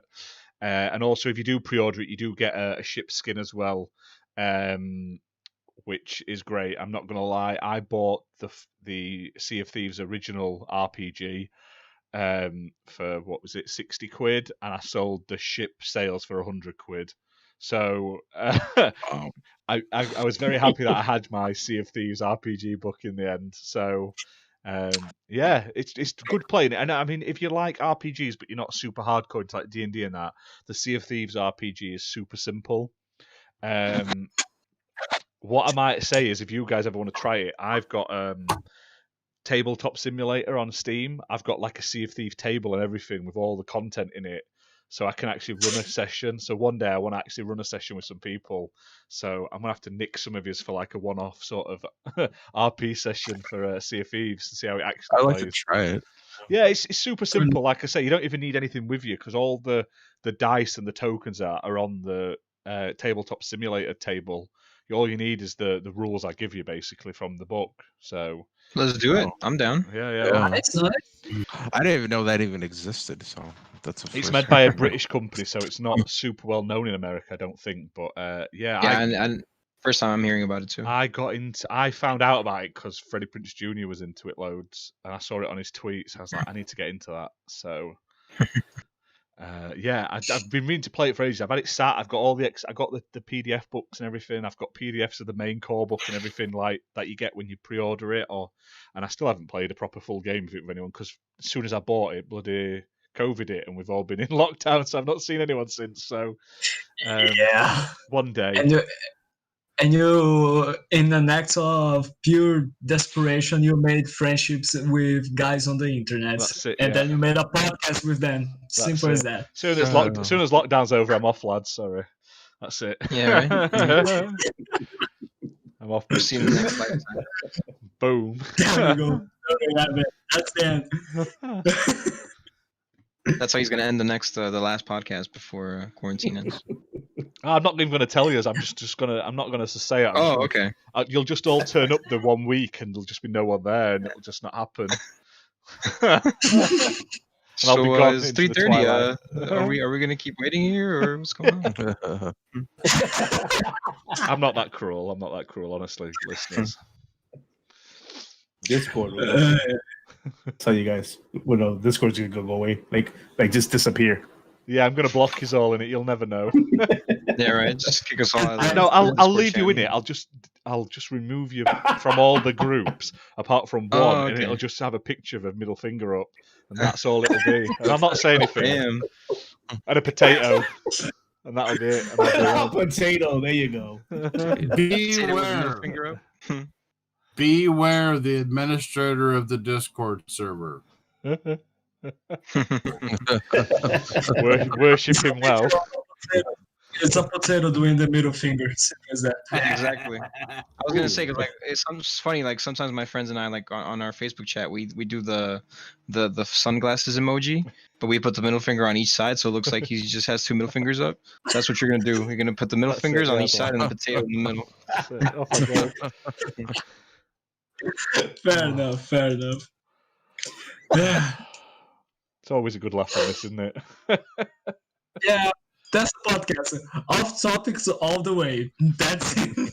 Well, you can get us back on topic with the next one then. Go on. Treat yourself. I got no idea what it is. So Konami have announced they're not going to be at E3. Surprise, surprise, they haven't got any games. But if someone has the press release in front of them or whatever they posted, feel free to read it out. So, due to the timing, we will not be ready to present at E3 this year. We want to reassure our fans that we are in deep development on a number of key projects. We got no games. So please stay tuned for updates in the coming months. While we are not participating this year, we have a great respect for the ESA. They have no games. Yeah, they have absolutely no games. And know that 2021 will be a great success. We will continue to support the ESA and wish the best to all participants at this year's show. So pretty much no games, and Capcom said fuck ESA. They said go to hell. That's pretty much what you read. Yeah, basically the boss of Konami was like, I haven't finished shitting on Silent Hill and Metal Gear just yet. I'm still brewing it. Next year it is, lads. Haven't they announced?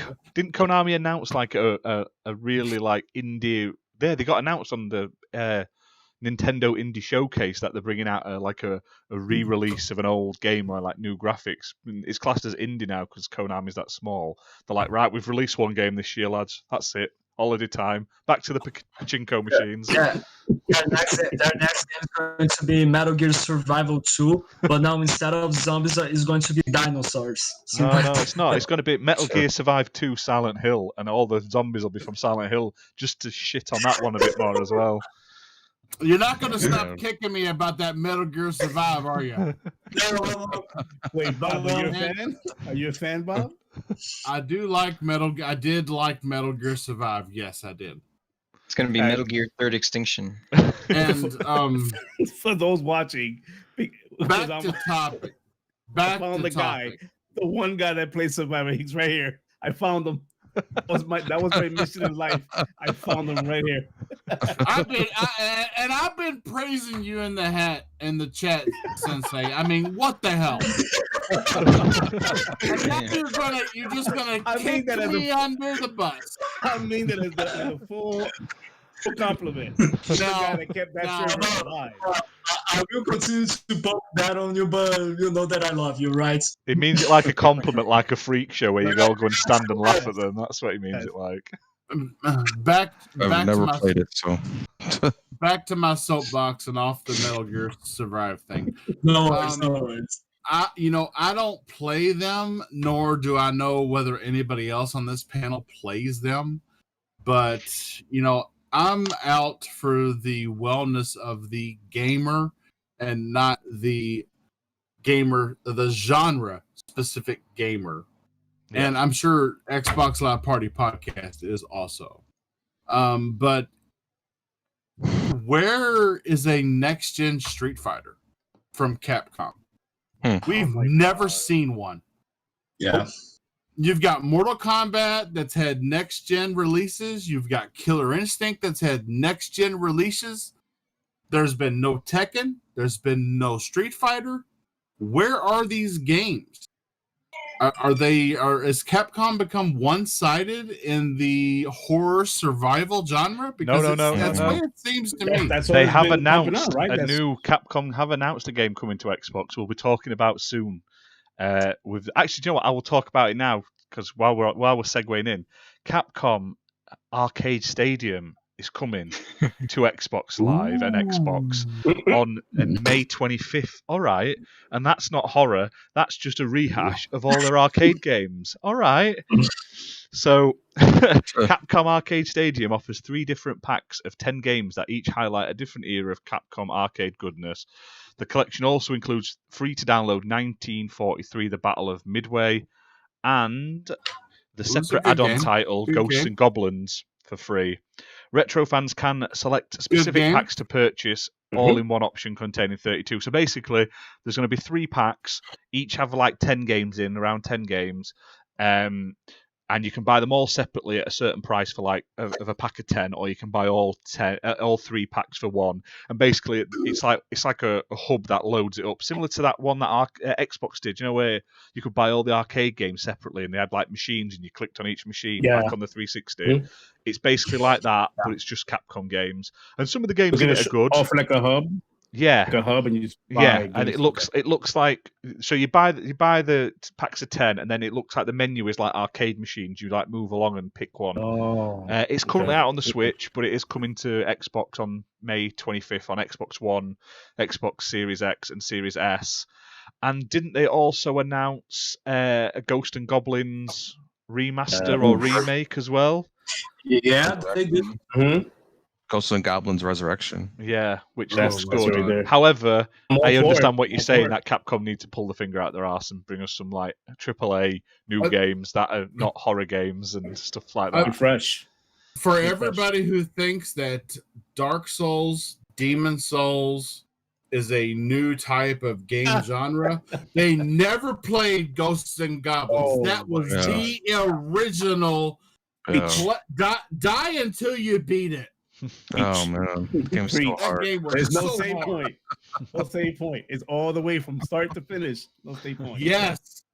Oh my god. Yeah. If you didn't have that armor on and you butt naked running around, oh fuck, I feel sorry for you. Exactly. I don't know if I got patience anymore for that. I played it because it looked cool. Or I played it for an hour. I didn't play it anymore. Well, I'm hoping that this new one, it's like they have save points or something, or give me something, man. Beginner mode. Oh man. I tell you what, I played. I got some. It was Castle of Illusion remake, or the second one. They brought out like a remaster or a remake of it on Xbox One, and I played it on easy to begin with because I remember playing it on the Mega Drive and it being rock hard. And you only play like 4 levels and that's the game over. And it's like, oh yeah, I was like, this is shorter than I remembered. It's like, no, they did like a beginner mode, and it literally cuts the game down to like 4 levels. That's stupidly easy, and that's it. So I thought, hey, I finished this quick. I feel like I'm doing it good. No, that's just like I suck at this game mode. Then I went on to the proper game, and it took me forever. It was so hard. So Mickey, right? Mickey? Yeah, the Mickey one. It was the second one, I think. They did both of them. I think was it Castle of Illusion and World of Illusion. One of them two had like a just Castle. I think is on the Xbox right special. It might be that one then, but it had like a beginner mode, and I was like, I didn't realize until I got to the end of the game after playing like 4 levels. I wonder if I did the same thing. I wonder if I did the same thing because I mean it's been a while, and I may replay it again just to see what you're talking about because that's interesting. It was one of my favorite games as a kid on my Mega Drive, though, so I had to get it when it came out. I loved World of Illusion. That was one of my favorite games. Oh yeah, there's so many. We should do a retro discussion one day because there's so many amazing retro games that. If you guys want to do that, I would love to because I want to learn how to like use like like the Nintendo, like the like Nintendo NES Classic or an NES, the Super NES.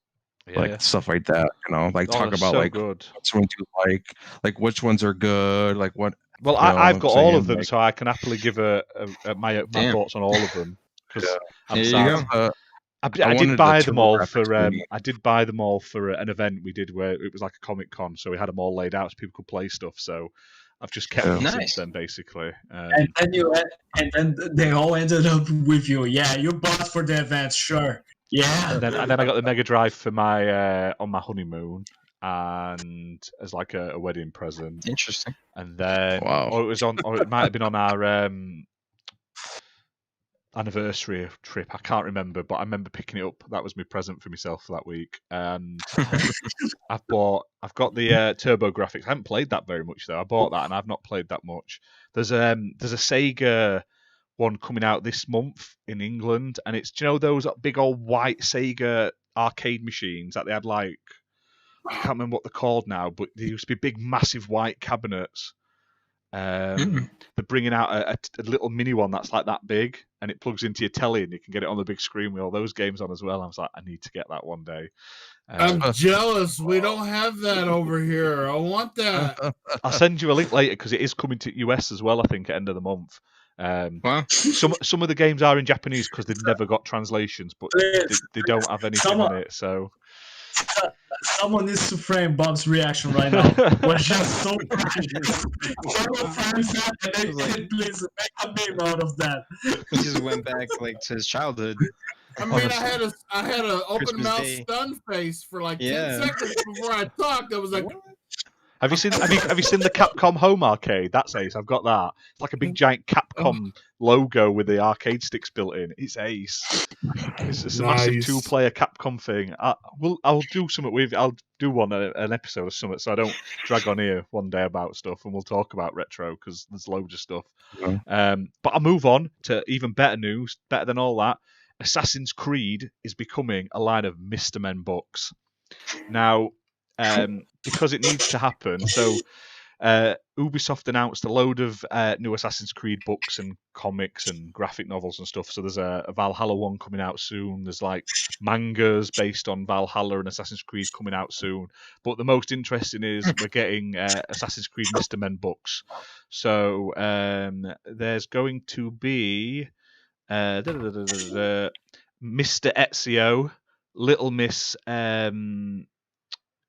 Ivor, and another one that I can't remember the name of, but they just look funny, and I'm well up for that.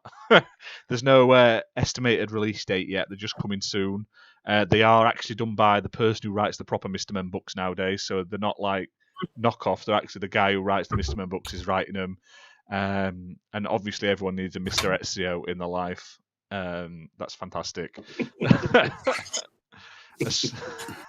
I don't know why. Line of books, by the way. I don't know if I'm the only one. Yeah, here's the thing. Nice, but no comments whatsoever about that. No, it's one of those things that no one needs, but I will buy anyway because it just looks funny. I was just the fact. And you want to share this with us during the podcast. Exactly, yeah. I was like, supposedly they do this for a lot of other things. They've done like other sort of like famous people or franchises and stuff. Like, I didn't even know that, and then I googled it earlier, and they like do Spice Girl ones and stuff, and I was like, I never knew that. So here we go. Huh? A fascinating fact for all you people that don't care. You can get Spice Girl, Mr. and Little Miss books right now, and you should all rush out and buy them. So good. Fascinating facts for people that don't care. Should be a documentary of some sort. Does it come with an autographed picture of Sexy Spice? Who's Sexy Spice? Sexy Spice then or now?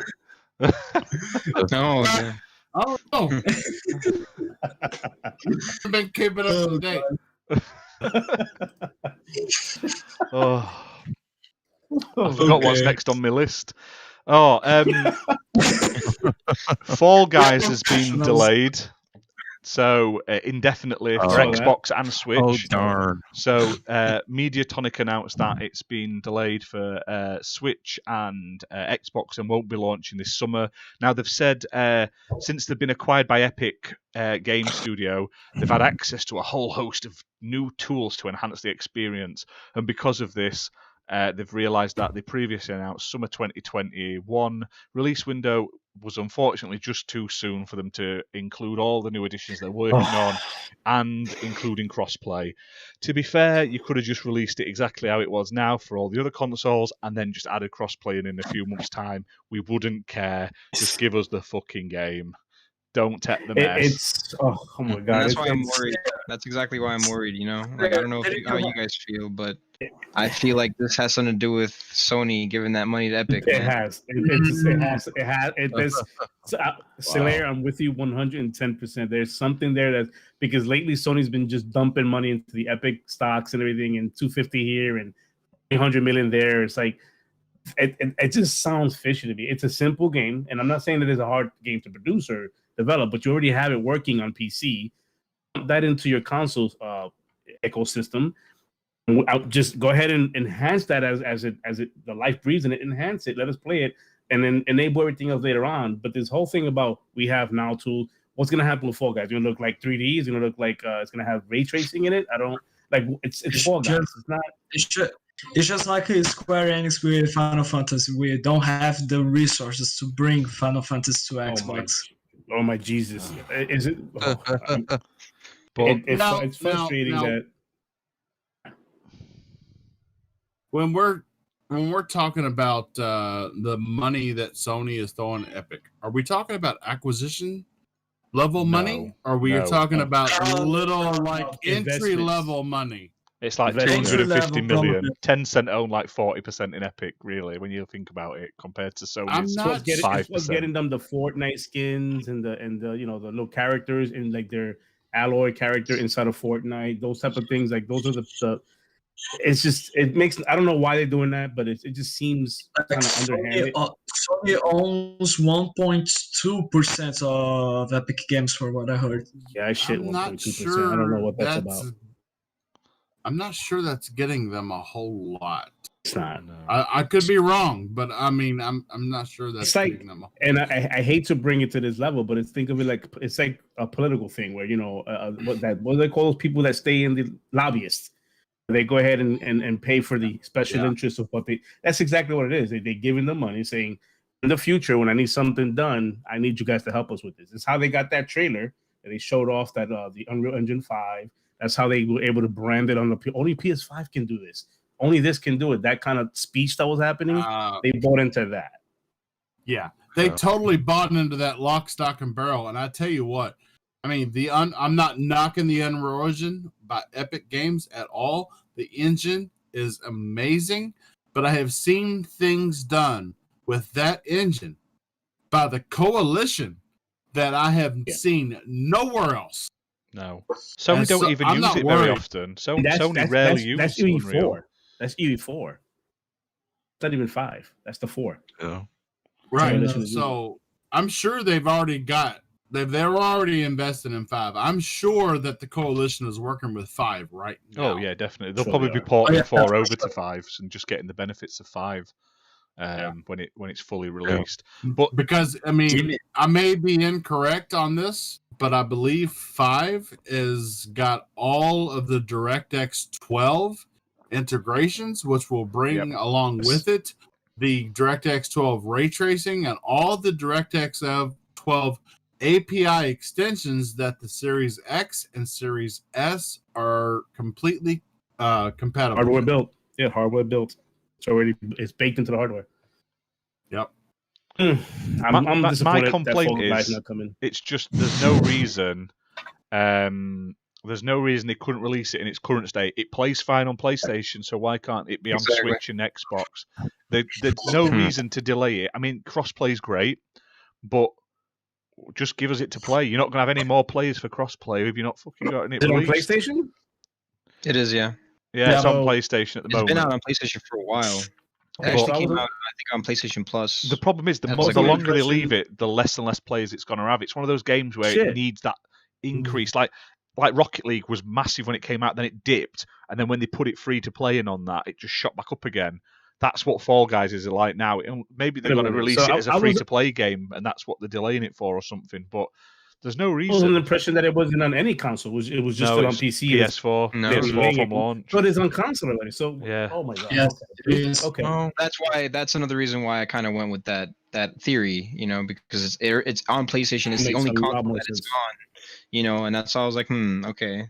They want, people like, oh, if you want to play it on console, you have to come to PlayStation. Sorry, So underhanded. Like, it's almost like a console exclusive now until a certain point. Basically, and they can say pretty much right now by saying we're waiting on assets from UE5 is why we're delaying it, or Unreal Tools is why we're delaying it.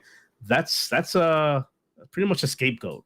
Yeah. For long-term exclusivities, it's you benefit from not having crossplay on that. Like having it on a different. Do you not like money? Put it on a different console, and you'll see how microtransactions work. I don't know. It's weird, man. And talking about Epic being shady, and supposedly, a report came out this week by Tom Warren at The Verge that Fortnite isn't on Microsoft's Xcloud gaming service because Epic won't allow it.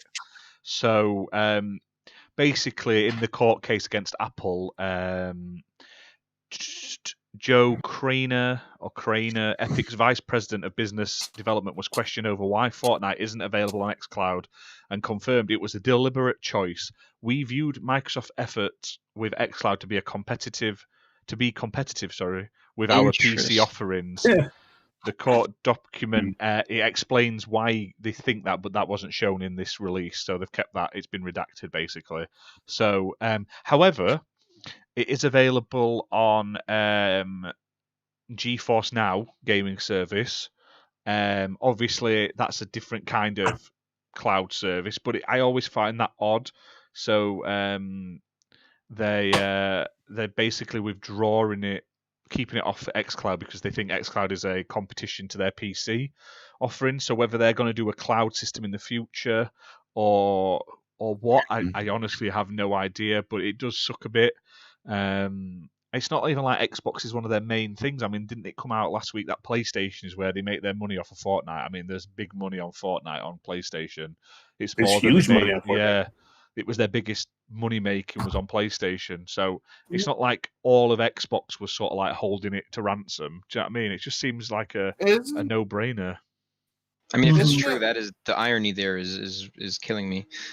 It's like, especially with the court case that's going on. Like, hey, Apple, you don't want it to put it on your store, but then, hey, Epic, you don't want to put it on Microsoft. Like, what? Like, okay, you want it to be on. You're doing the same exact thing. It's just exactly. Oh my god. Oh.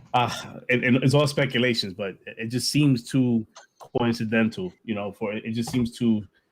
All this is happening now. Like you announced this months ago that it was going to be out this summer, and now you're not even really. I'm just that wow. Okay, disappointing. Epic, you're disappointing me. They need to start making something besides Fortnite. Why though? They're just raking in money. Billions of dollars being. Instead of Fortnite, they are going to do Night Fort. That's it. What's funny with Fortnite is they killed off the really good mode in Fortnite. They did a Save the World mode, which is like a single-player story mode. And they said they were going to support it. That was the whole selling point of that game originally. No, but here's the thing. It's supposed to be a free game. No, that was the paid version. When Fortnite first came out, you paid for it, and Save the World was the main mode, and then they added the Battle Royale on the side, and that got so big they released that for free, and then they've killed. I remember there was talks about releasing the Save the World portion. I remember that there was talks about releasing that. And they just sort of killed it off, and they've never done anything since. I do understand that about that because they're doing like rare waves of Thieves. Almost no one is playing in arena, so we are going to only give focus to the adventure modes.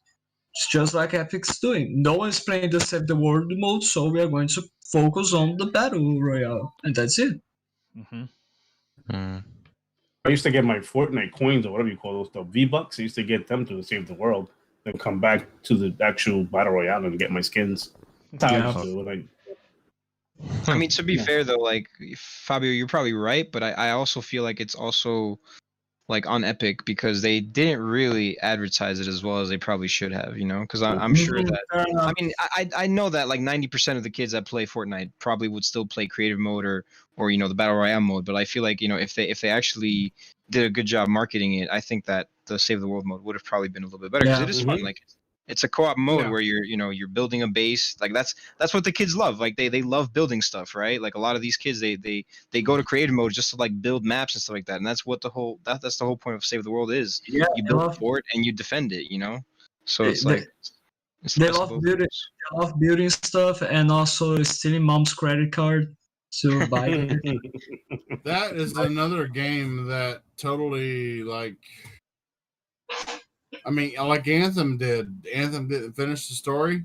Well, Fortnite didn't finish the story. Period.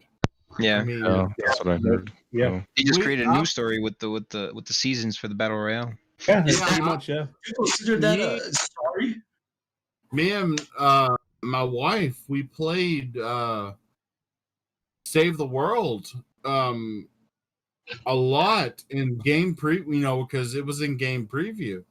We played it a lot, and when it released, we played it a lot. And then when we found out that they weren't carrying the story along, even though we weren't even done with what they had already done, we stopped because what was the point? Yeah, exactly. They could have at least rounded it off in like one more episode, like one more thing, like update for it. The fact they didn't even at least try and give it some sort of closure or some sort of end, it's just lazy. Yeah. It's just greedy. Yeah, it's very lazy. And you know, that's right here, right now.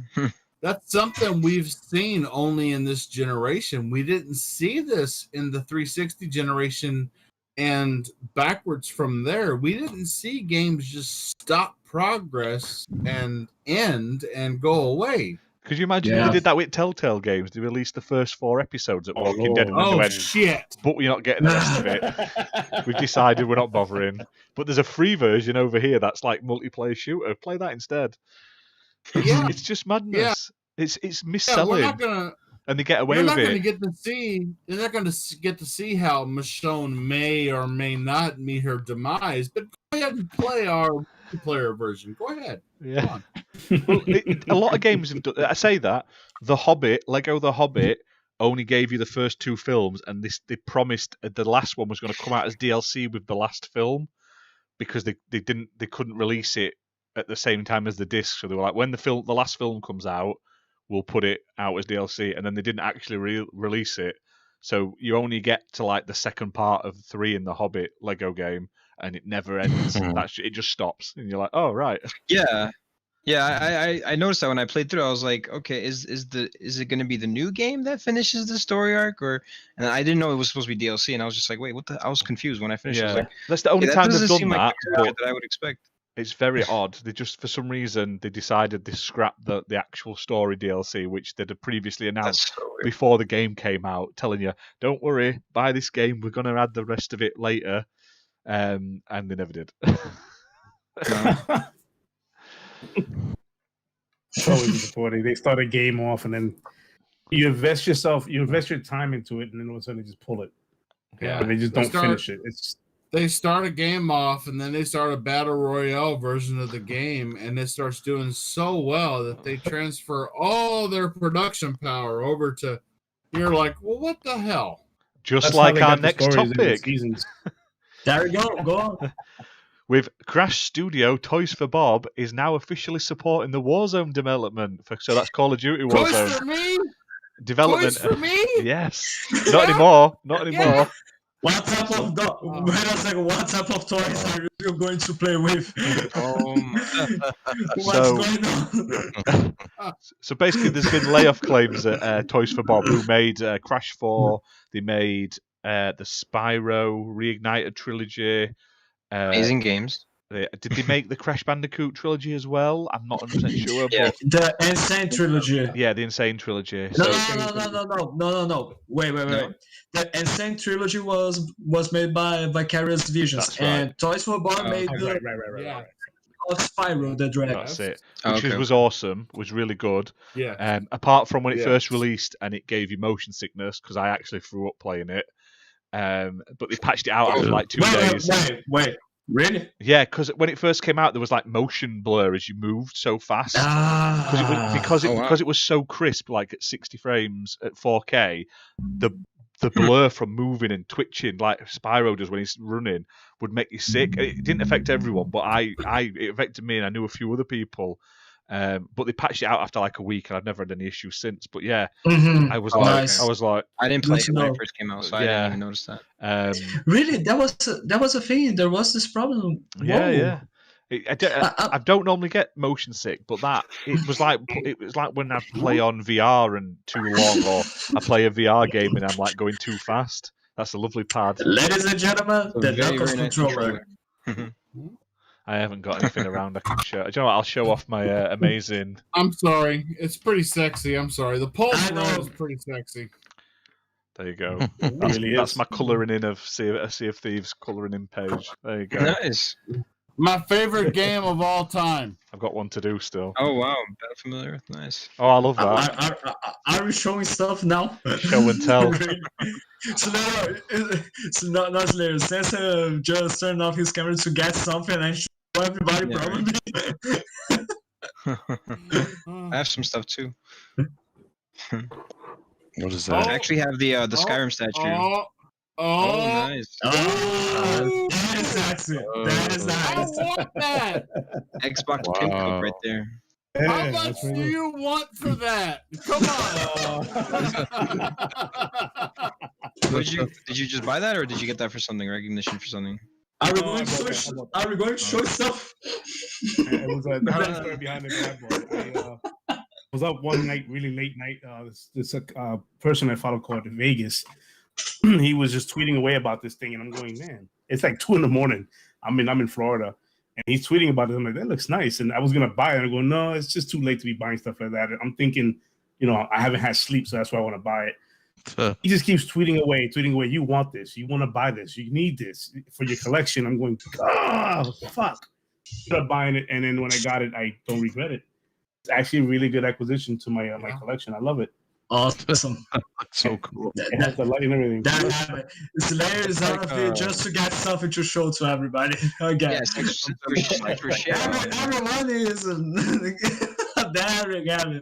Oh, Yeah, looks like that's Wow.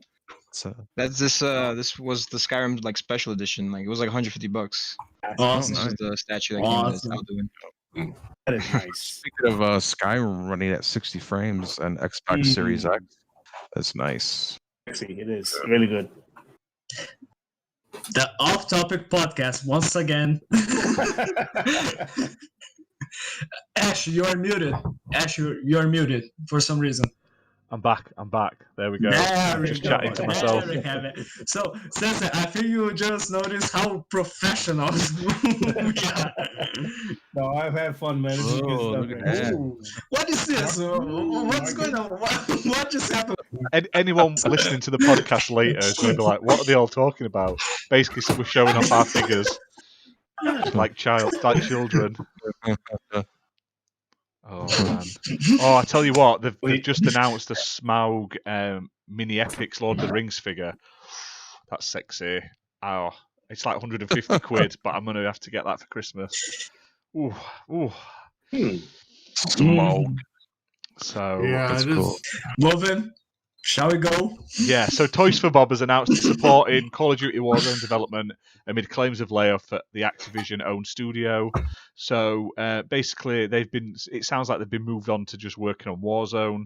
And this announcement's come at the same time that claims from a former contract character designer at Toys for Bob that the studio was recently hit with a round of layoffs. So it was Nicholas Cole, who worked on the recent Spyro and Crash games over 3 years before departing in 2021 in January. It's the end of an era, but I wish my former co-workers still with Toys for Bob all the best with what's ahead, he wrote in response to the studio's Warzone announcement. I'm very glad it's not a total shutter in. He also commented, adding, everyone I interfaced with and worked along was let go. So they've obviously let a few people now go, but this is a common thing in game development. When they're not doing a project, like they'll hire up for a project, the project will get released, they'll let all the contract staff go, and then have like a core team in-house that will keep the game going, bringing up updates. Then when they ramp up for the next game, they'll hire more people in, etc. But at the moment, if they're not making a core game, like their current jobs are just updating Crash 4 with content and working on Warzone, they're not going to need all this extra staff. Because you get the contractors in to do all the extra new stuff, but when you've already got the game there, you don't need that. So it does suck for everyone that's losing jobs and stuff, but this was from VGC, Video Games Chronicle, and it said they've contacted Activision requesting comment, but they haven't heard back. But yeah, so it just sounds like it's another one of those things where another developer who's been bought by Activision has now been eventually just merged into the Call of Duty team. I'd be surprised if Blizzard next year pulled off WoW and they're making Warzone. So, because honestly, I saw a list on Twitter and like there was like 10 teams working on Call of Duty now. Everybody's working on Call of Duty. And here's the thing. Go on, Sensei. No, I'm just gonna say I just wish they just took a year off so we can get a quality Call of Duty. Playing Call of Duty since 360 days. I love my Call of Duty, but this is the first year with this Black Ops game that I uninstalled the shit and said I'm done with it. Like I am completely done with it. It's just not. It's not quality anymore. It's just not. It's just I got too many kids jumping around as if they have Adderall in their system and they're drinking game fuel.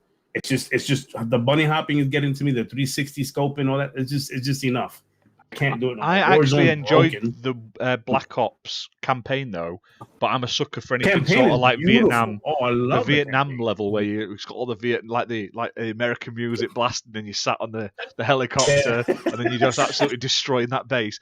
It's fantastic. I didn't really like the next bit, but I really enjoyed that bit of it, and I'm looking forward to it going back to sort of more classic sort of historical warfare. Then I just don't care for future warfare. World War. Me neither. Rumours is World War II. But like, right? I would rather have World War II, Vietnam, Cold War, that sort of stuff over. I don't want future. I don't want modern day. I don't want spies. I don't want this crap. I love me World War II shooters. That's what made this Black Ops campaign really, really good. Yeah, that's the only thing that did. It was that setting was beautiful.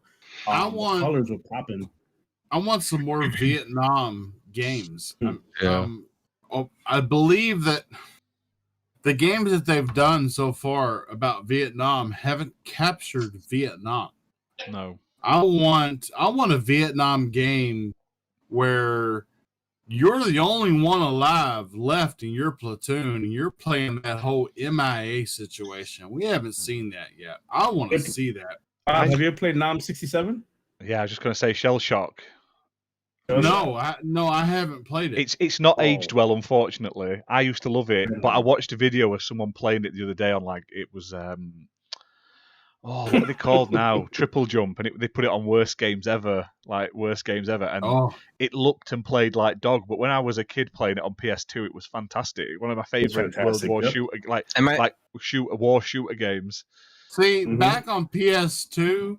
On PlayStation 2, I'm going to be honest with you, the game that I played the most, the whole generation. You say SOCOM. No, it wasn't SOCOM. It was Grand Theft Auto San Andreas. Okay. Nice. Yep. That game Ash just hates that game. That and I was at the time I was listening to rap music by Biggie and Tupac and Dr. Dre, and then they had people in the game that actually looked like them. I was like, oh my god, I got it. Oh, So, PS2 here was that has ever played or enjoyed the conflict games. No, I like is a story. conflicts. Yeah, I used to love Conflict them. Vietnam was really nice. I feel Vietnam was good. Yeah. There's just not been forgot about anything in that. a long Wow. time. There's not been anything like of that sort of style in ages. Yeah. But That's the rumors now. The rumors are World War II, and they're using the Modern Warfare engine. Which I'd like to see more third-person war games as well. There's not enough of them. Like they used to all be like behind the soldier, third person, apart from COD and Medal of Honor. And now everyone's first person. You don't get the third person. But according to Bobby, wants Forrest Gump the game because that was all Vietnam. So that's it. But like, That might have been. but like, Hold on. Forrest Gump? Hey, he's a war veteran. You leave him alone. We ain't looking for shrimp here, brother. We're looking for the Viet Cong. He saved Lieutenant Dan. What do you want? Couldn't save Bubba. It's emotional. Let him die. Gave his mummer his share. I mean, what do you want? Did you guys hear anything about Warzone getting a next gen version being made or something? They probably will. Sledgehammer, or not Sledgehammer, but who's working on Warzone? What developing group is that? Oh, I don't know. Warzone. Warzone. For Bob, right? Yeah. Yeah, so many people in there. Warzone is going to they're all on be it now. Warzone's going to be this gen's Grand Theft Auto 5, where it's ported to everything, and they just whore it out for years. I mean, that's going to be on the next gen Warzone. That's the way it's going. But like with this thing that Toys for Bob are now going to work on Warzone, would you say that this is the start of the downfall of Toys for Bob and that they started dying now? I don't know. Because I of doubt that? it. It's just Doesn't look good. It doesn't look good for Activision in general if they're focusing on Call of Duty more than everything else. I mean, It's like Sony, another support studio. They're just Fair Where enough. did the phrase "Toys for Bob" come from? Because I'm starting to take this shit seriously and personal. I have got no toys. God damn it! You should play the Skylanders games then. Collect those toys. Skylander toys. Well, anybody out that's there? big. I have all of them too. I love zombie games, and I have played solo of Warzone Zombies. I have really enjoyed, but I haven't had the opportunity to play it with anybody.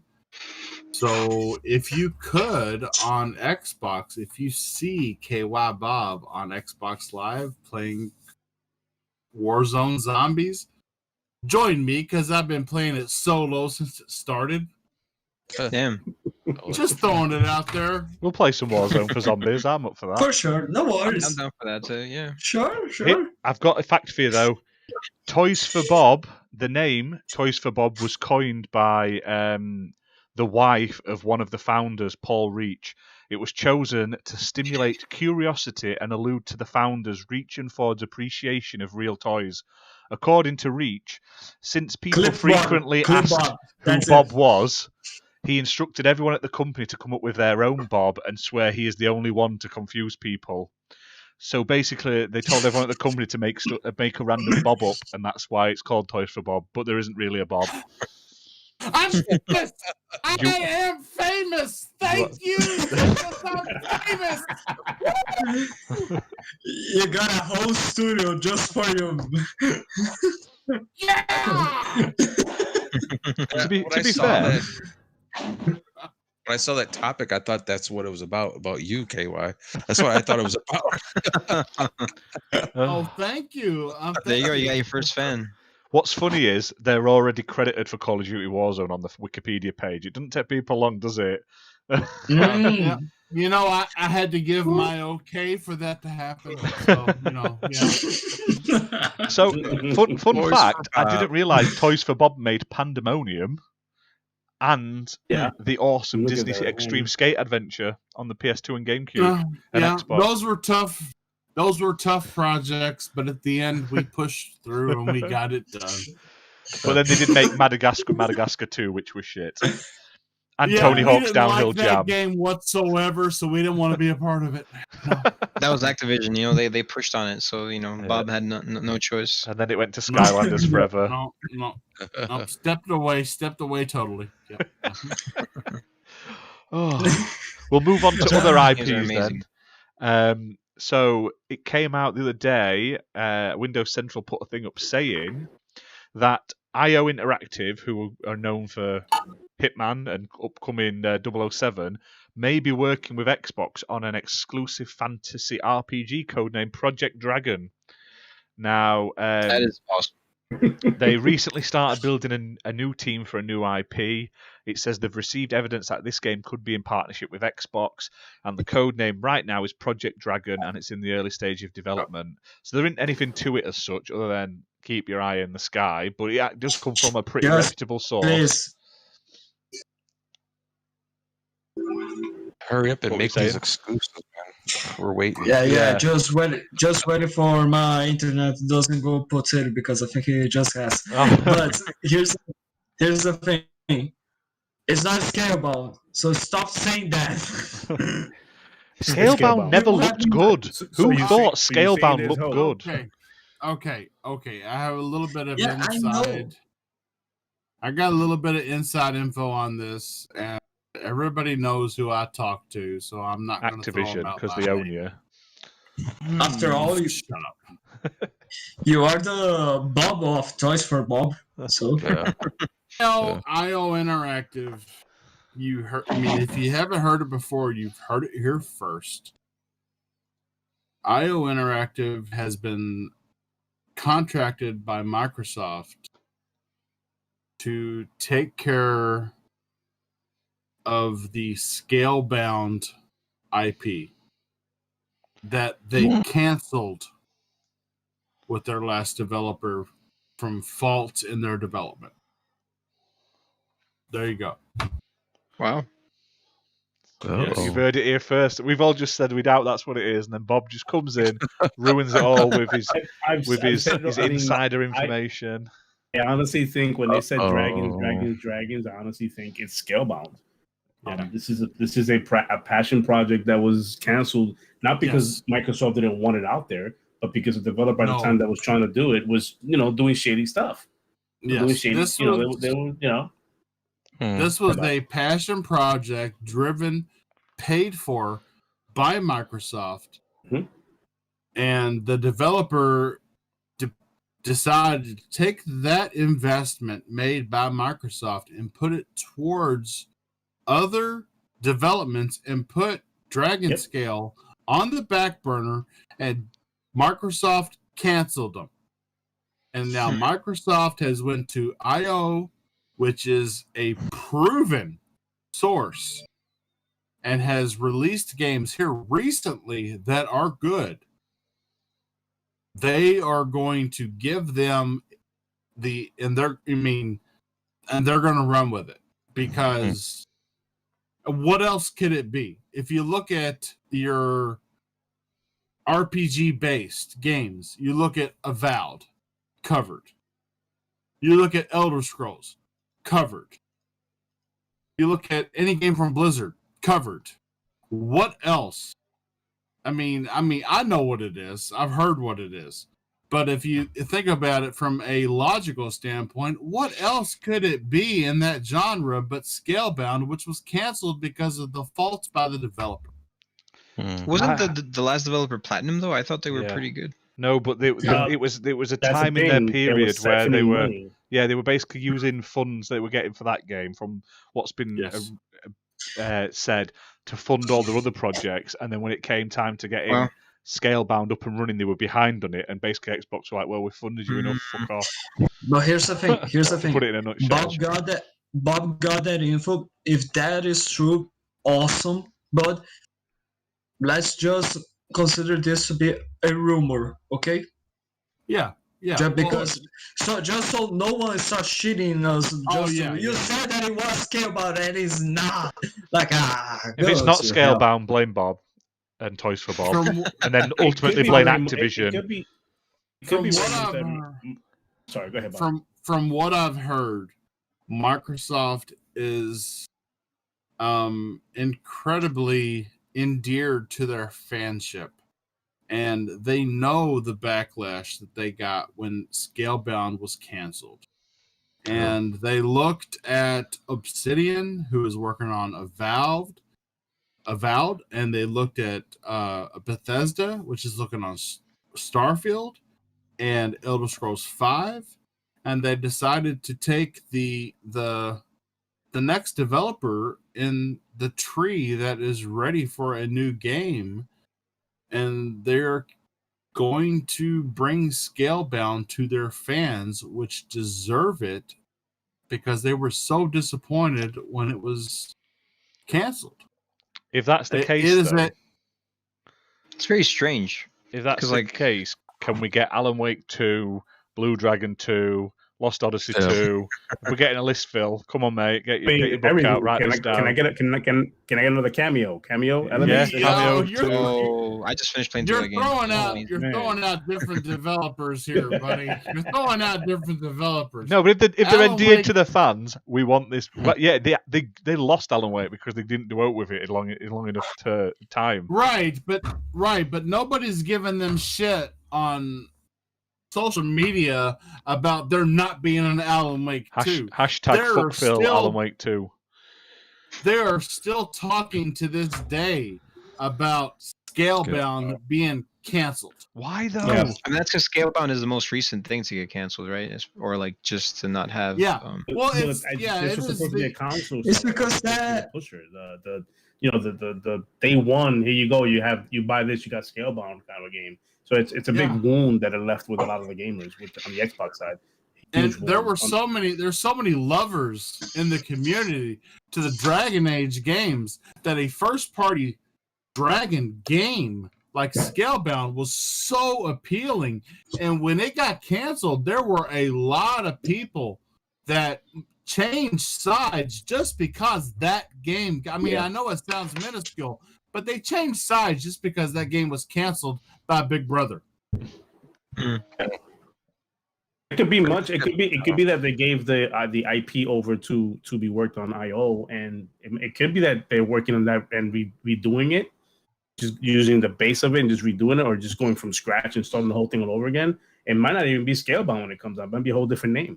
Yeah, just they don't re-trigger that base that was like, well, a Scalebound. We're gonna do this again. You're not the scale. Again. Like, that's the name of it. They don't want that. They might just rename it. I honestly think I'm with Bob. I think it's a Scalebound. I know. I've been told on social media, it's not Scalebound by Jeff Grubb, and I know he's consistent with stuff. But until I hear it straight from IO, it's a chance it could be Scalebound. Yeah, I thought that Fable was dead too. So Fable was dead. Yeah. But we know who Fable's being worked on by, and we know who Avowed is being worked on by, and we know who the next possible New Vegas is being worked on by.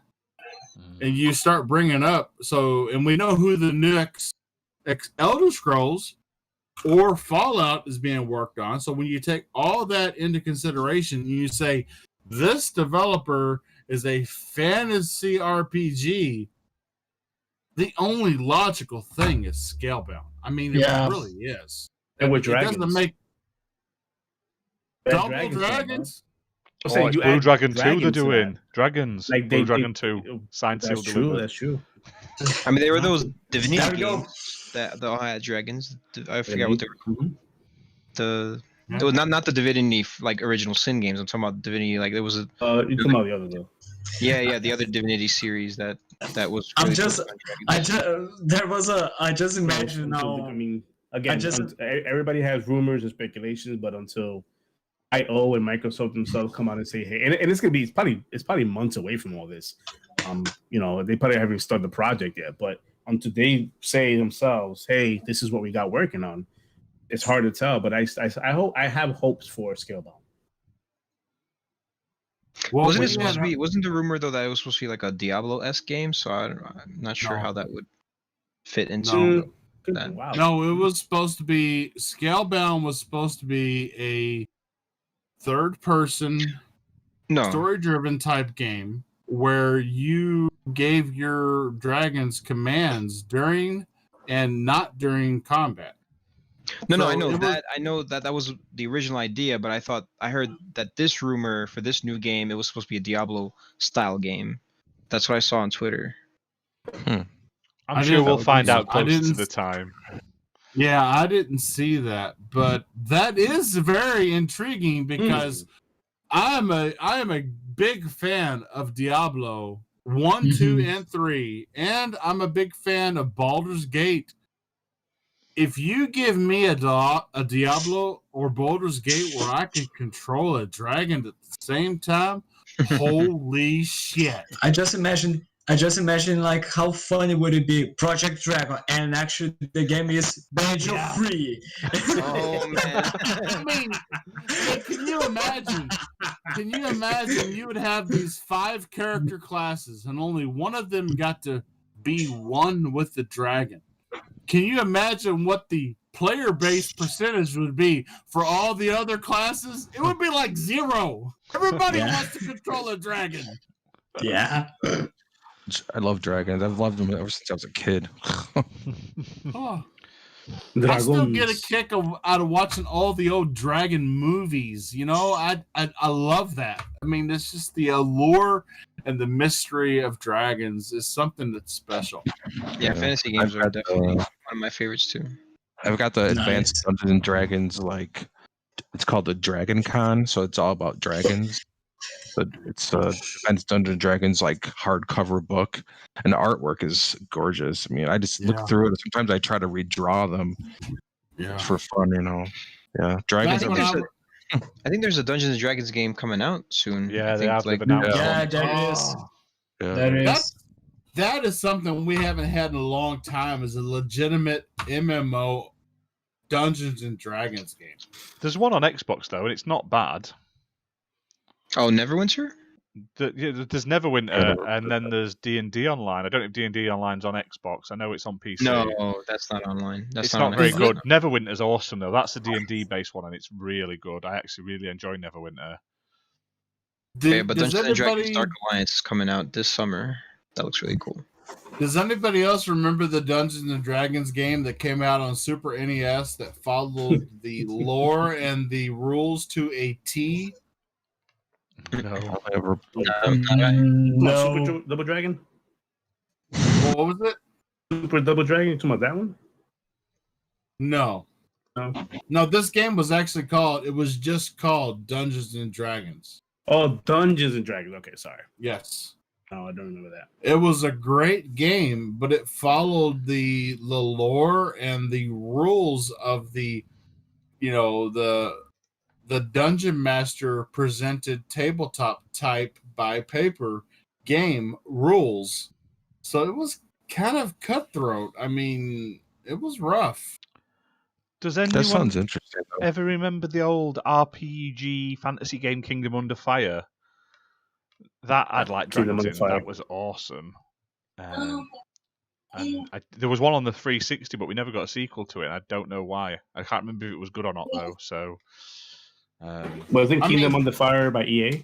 it was called Circle of Doom. It was called. Oh, that why because they turned it into like a solo single player RPG where the originals were like kind of like RTS fantasy games as well.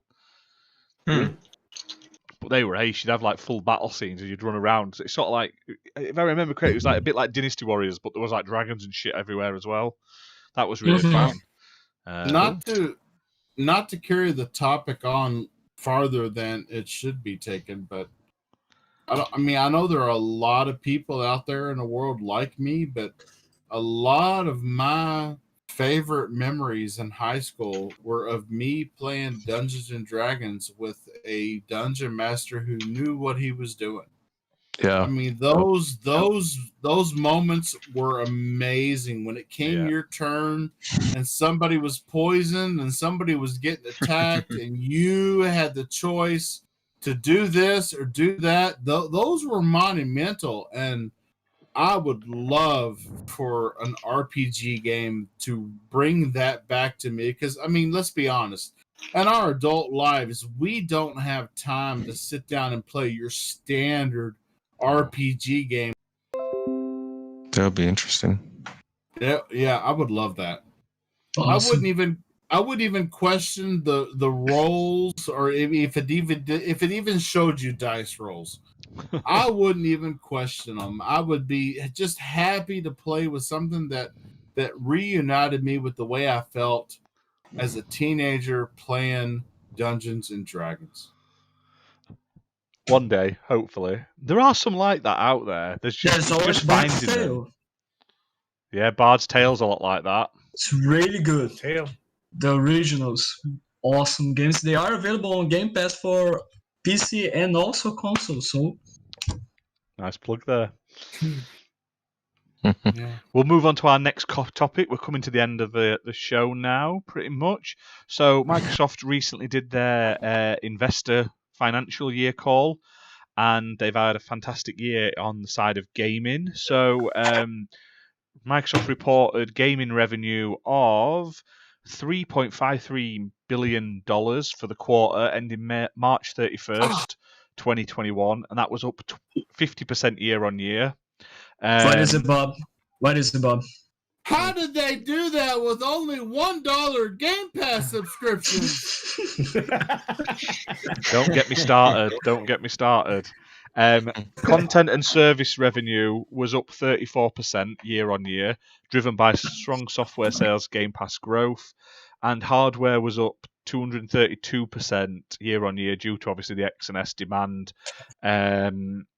So yeah, it's pretty crazy. It's mad, and the fact that people still think Microsoft are doomed and Game Pass isn't making money. It's those people that say that the 20 million plus Game Pass subscribers is cool, like everyone who's unsubscribed and resubscribed and isn't subscribed. No, that's active subscribers, you fucking morons.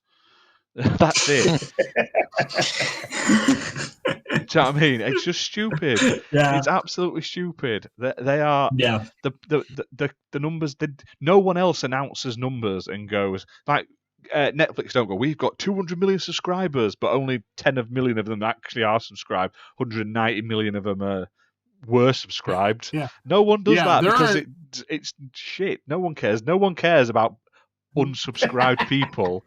Yeah, these guys are in a trial period, so don't count them. Count them out. Right? I hate stuff like that, but it's good to see revenue up. I mean, PlayStation's also had a really banging year. I think the PS5 is now the fastest selling console, biggest console launch ever in America, which is fantastic. It's just good to show that gaming is growing everywhere. I'm assuming Nintendo are probably putting massive profits in this year because they'd be selling all their fucking games at 70 quid still. They've never put them on sale, so they're just laughing to bank. Nintendo doesn't have to do much. And then they take the games away after so many months. Oh man. Nintendo doesn't have to do much. They will just announce a new game and everyone will buy it. It's good to see growth whatever. all around. Yeah, but it's good for the gaming industry. Yeah, exactly. The gaming industry is growing. I'd be interested to see how it fares when the pandemic ends and we all go back to normal life. We're not working from home. We're not furloughed. We're not keeping social distancing, so we're not all playing online all the time. We can go back out and have a few drinks, go out and do things more than we are now. I'd be interested to see if the numbers hold. I think they will.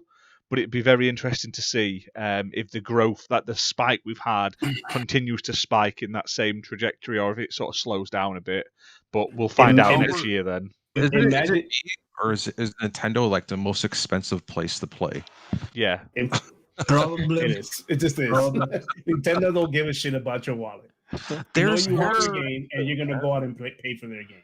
Yeah, Pokemon Snap's out today. My wallet's already crying that I'm gonna have to buy that because Pokemon Snap's. Over here in the States, we're pretty much. I mean, They're driving. I mean, vaccinations over here in the States are available to anybody who wants them now. We've already vaccinated all of our, essential workers and everybody who wants it just has to sign up. Like my wife, she signed up for it and she got a call 7 days later saying, here's your day in 3 days. Come and get your first shot. So yeah, that's pretty much in here in Florida. It's the same way. It's.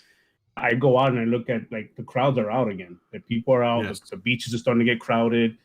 We have summertime all year long here, so the beach is starting to get crowded. The vaccine is available to anybody here in the States. We had actually it's in 37 minutes. We are holding the largest horse race in the country today. Kentucky Derby is going off live, and all the NFL stars and movie stars and everybody is there, and everybody's in the infield. It's all go. It was normal. So, yeah, we're doing something normal. in the UK here. They're trialing this weekend.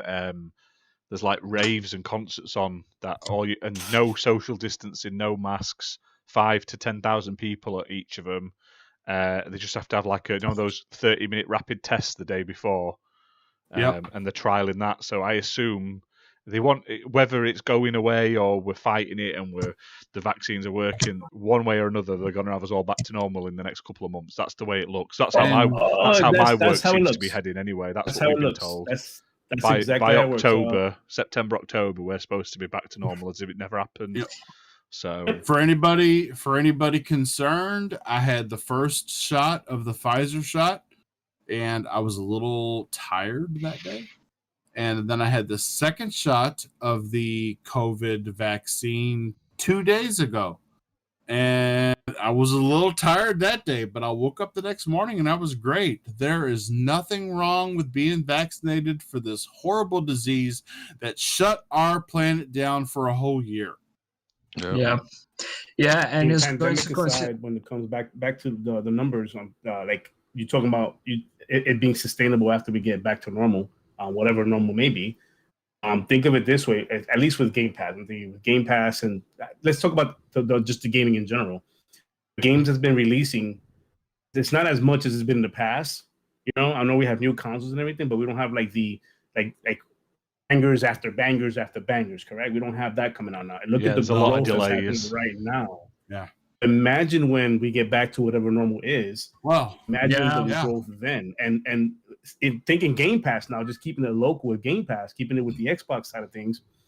The bangers for this side haven't even come out yet. You got the Avowed still coming out. You got so many games that are in the pipeline, and the growth has had 22 million subscribers without these games yet. Well, what good at Christmas to see. What you had before was you had your dedicated gamer base, and now what you have is a gamer base. Yeah, what you have now is a gamer base that really went that way to connect with everybody that they couldn't normally connect with because they were stuck at home. Yeah, but this is what happened. This is what happened in the podcast. You're stuck at home for X amount of months now, and I'm going, shit, I've been doing that for my whole life. I play games. Like I do that. That's what I do. Yeah. So I mean, think of the powder keg you have now sitting and waiting on new games compared to the one you had sitting and waiting on new games 2 years ago. Oh yeah, definitely. That's crazy now. Hey, can we talk about the big four exclusives? You're going to talk about that? So by the look, I just had a read of that. Honestly, there's nothing that's not been announced. Basically, it's been rumored. I think Clobriel said on Twitter that it's going to be Halo Infinity, Age of Empires 4, Forza Horizon 5, and Starfield for the end of the year. And there's rumours they're going to get announced, obviously, at E3. Now, you got to take that with a pinch of salt. I assume, obviously, Halo is going to get announced because they've already announced it. When I put it on our list to talk about, I assumed it was 4 new games, but when I actually read through the whole article, it's just the ones we've already know are coming, really, or assume are coming soon. That's fine. I don't care. Yeah, I'd be happy with those 4. I really want to see Starfield. I really want to see if that game exists. Starfield. I need to see Starfield. That's the one I want to see. Yeah. I mean, I could see it if you said Halo Infinite and then 3 games that I really wasn't looking forward to. But you mentioned 4 games that I'm like, oh my god, I've got to play them in a row that day. So I'm like, yes, please. And we should also get Flight Sim. That's coming to Series X Yes. and S soon as an exclusive for console exclusive, which will be nice. Yes. We're getting I'm gonna try Psychonauts 2, which is a next-gen exclusive on Series X and S. Obviously, it is coming to PS4, but they're not getting a upgraded version for next gen. That's weird. It's not. Very weird. It's They're not because doing PS5. it's because they did a Kickstarter. On the Kickstarter, it said we will do a PS4 version, and they don't want to make the same mistake Epic did with Shenmue, where they basically shit on people and only gave them Epic codes instead of Steam codes like they were promised. Yeah. So they've made their minimum requirement, which is a PS4 game. But then obviously Microsoft are like, well, we want a Series X version with nicer graphics, which wouldn't surprise me why there was a slight delay in it coming out, because they're like, well, we want a Series X version the same day. So it will be on PS4, but the best way to play and the best place to play and the best version will be on the Xbox Series X and S, which I can't wait for, because Psychonauts 1 was awesome. And anything with Jack Black in makes me happy. But here's I think we're supposed to get something soon on that too. I think he tweeted out we're supposed to get something soon, a trailer or some more talk about it. It'll be E3. I think it's all going to get announced at E3. It'll be E3, yeah, because we have a month away from that. Jack Black did a video last year of him playing one of the levels, so it was clearly pretty far in development. So, do you know what I mean? So, I think they just put a bit of spit and polish. You might be right. Yeah, you might be right. With Microsoft coming in and throwing more money into them, they want the. Yeah, they said they could add some stuff back to the end as well, didn't they? They've added some stuff they originally cut out of it back in because Microsoft are funding it, which I think is fantastic that they've done that. And Microsoft aren't like, no, just pump it out, get it out now.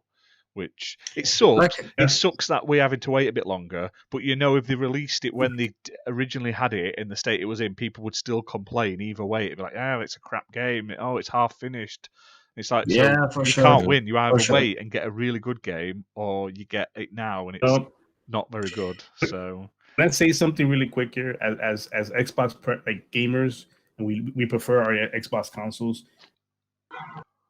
Be grateful for a company like Microsoft to have that much money and go, you know what? Halo doesn't look good. Delay it for another year. No worries. Nobody gets laid off. Just no worries.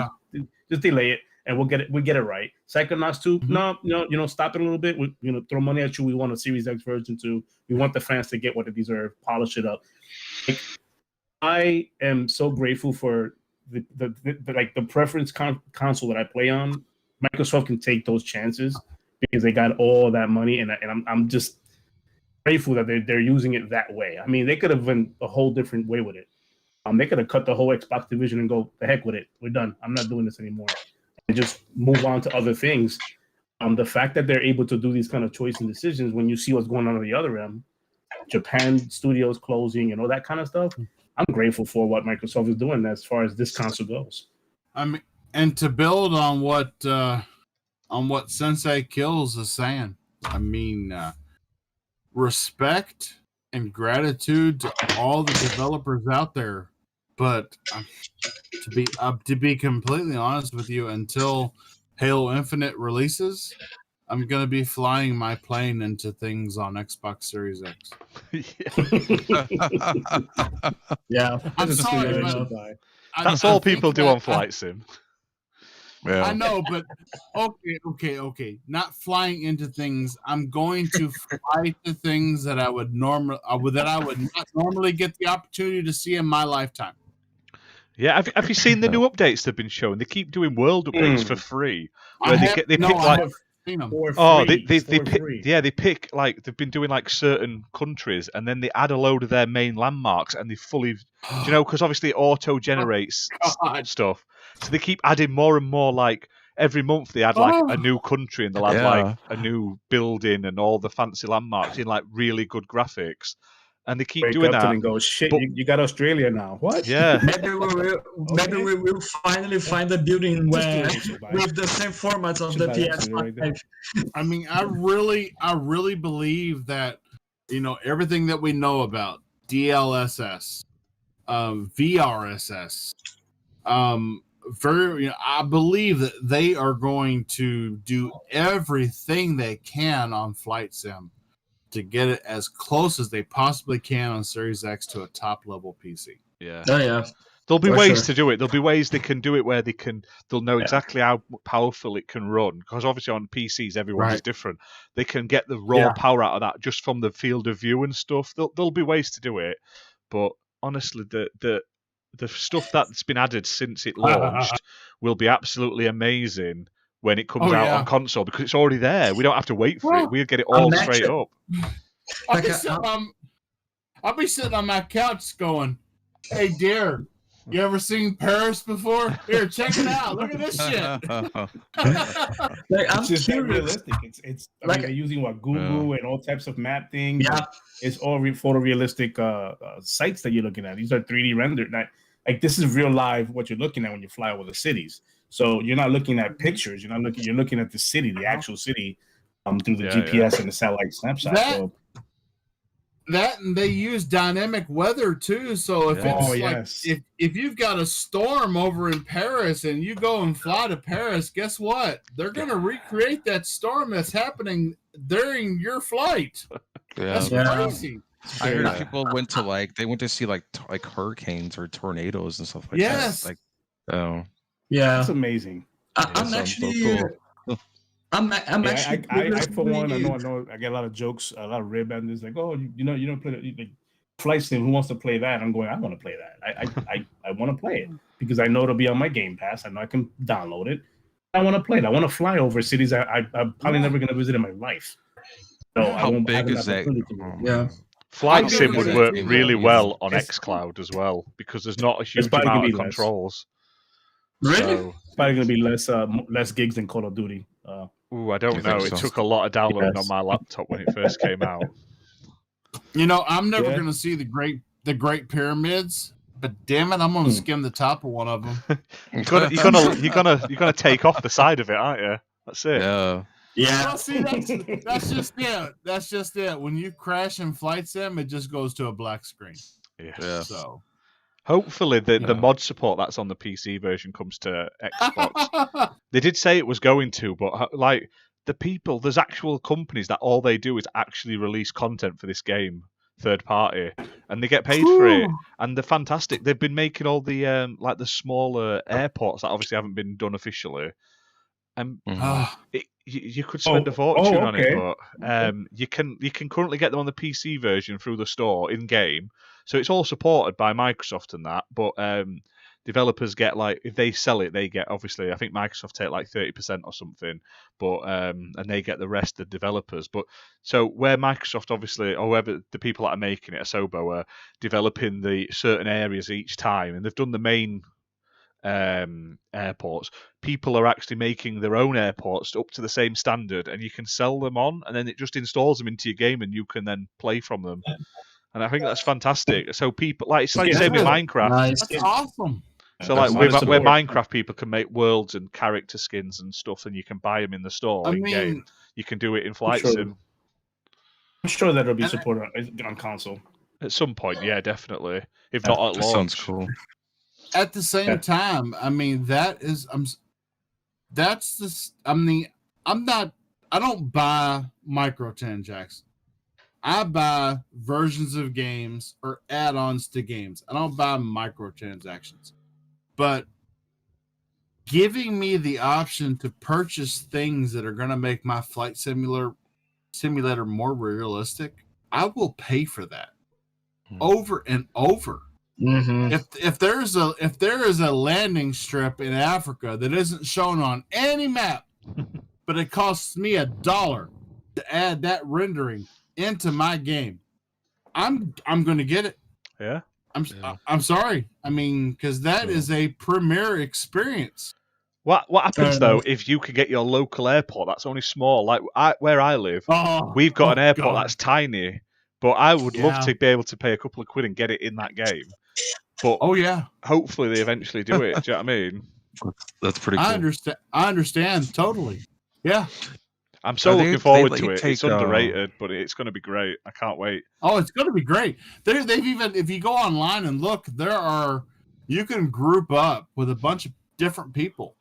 You can have a party of people in their planes, and your party will basically fly around together and land from strip to strip and race from point to point. So I does mean, it it's- does it actually? So This is wasn't there a nice. video on that? There was a video on that where these two guys were Yeah, like literally flying. I thought it exactly. was real, and then they showed it was the game. I'm like, this is the freaking game.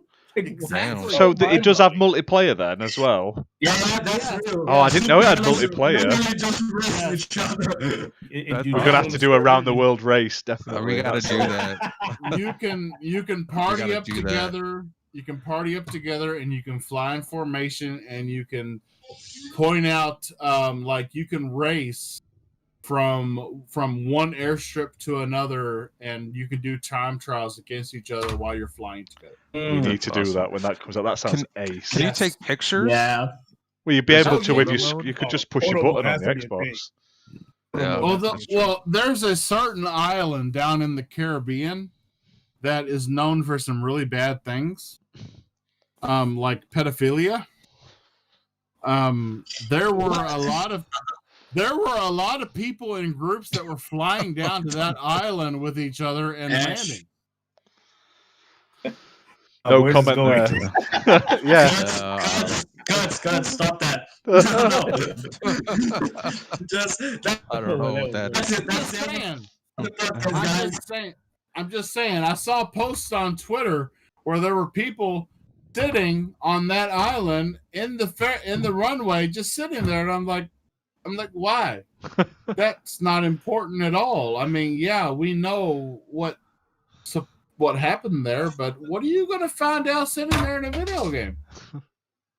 Maybe they've got the But, computer up next to them, which is a horrible thought. But That's just Yeah. how Oh, God. realistic that I got no game comment. is.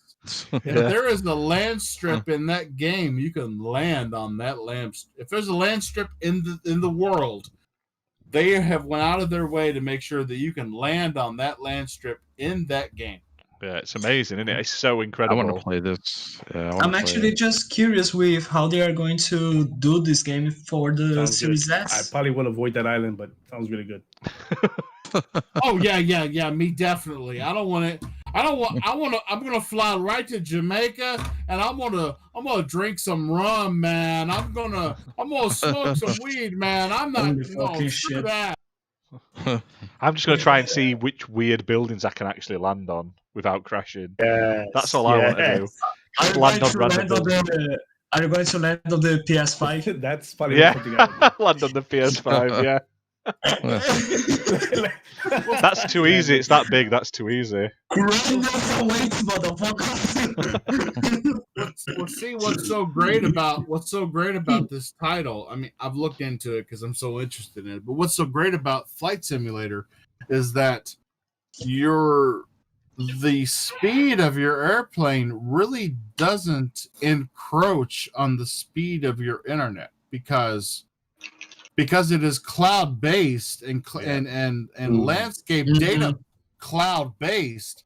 That's why you don't have like fighter jets and bombers and stuff like that in the game. The airplanes only go so fast as they're supposed to.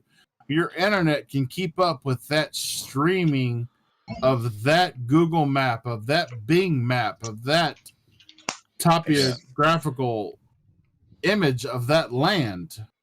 Just to explain, like Yeah. the cool sort of mods that are already out for this game. So I'd literally just googled this. So someone's made that Yokohama Gundam, the giant life-size Gundam. Yeah, in the Japan. Gundam, yeah. So you can see that in your game. Someone's done the entire Disneyland Paris, which is amazing. Nice. Wow. Someone's done That's Buckingham awesome. Palace. Someone's done Godzilla on the way to San Francisco, based on the first Godzilla movie. Wow. Did somebody replace the building with the PS5? Someone did, did yeah.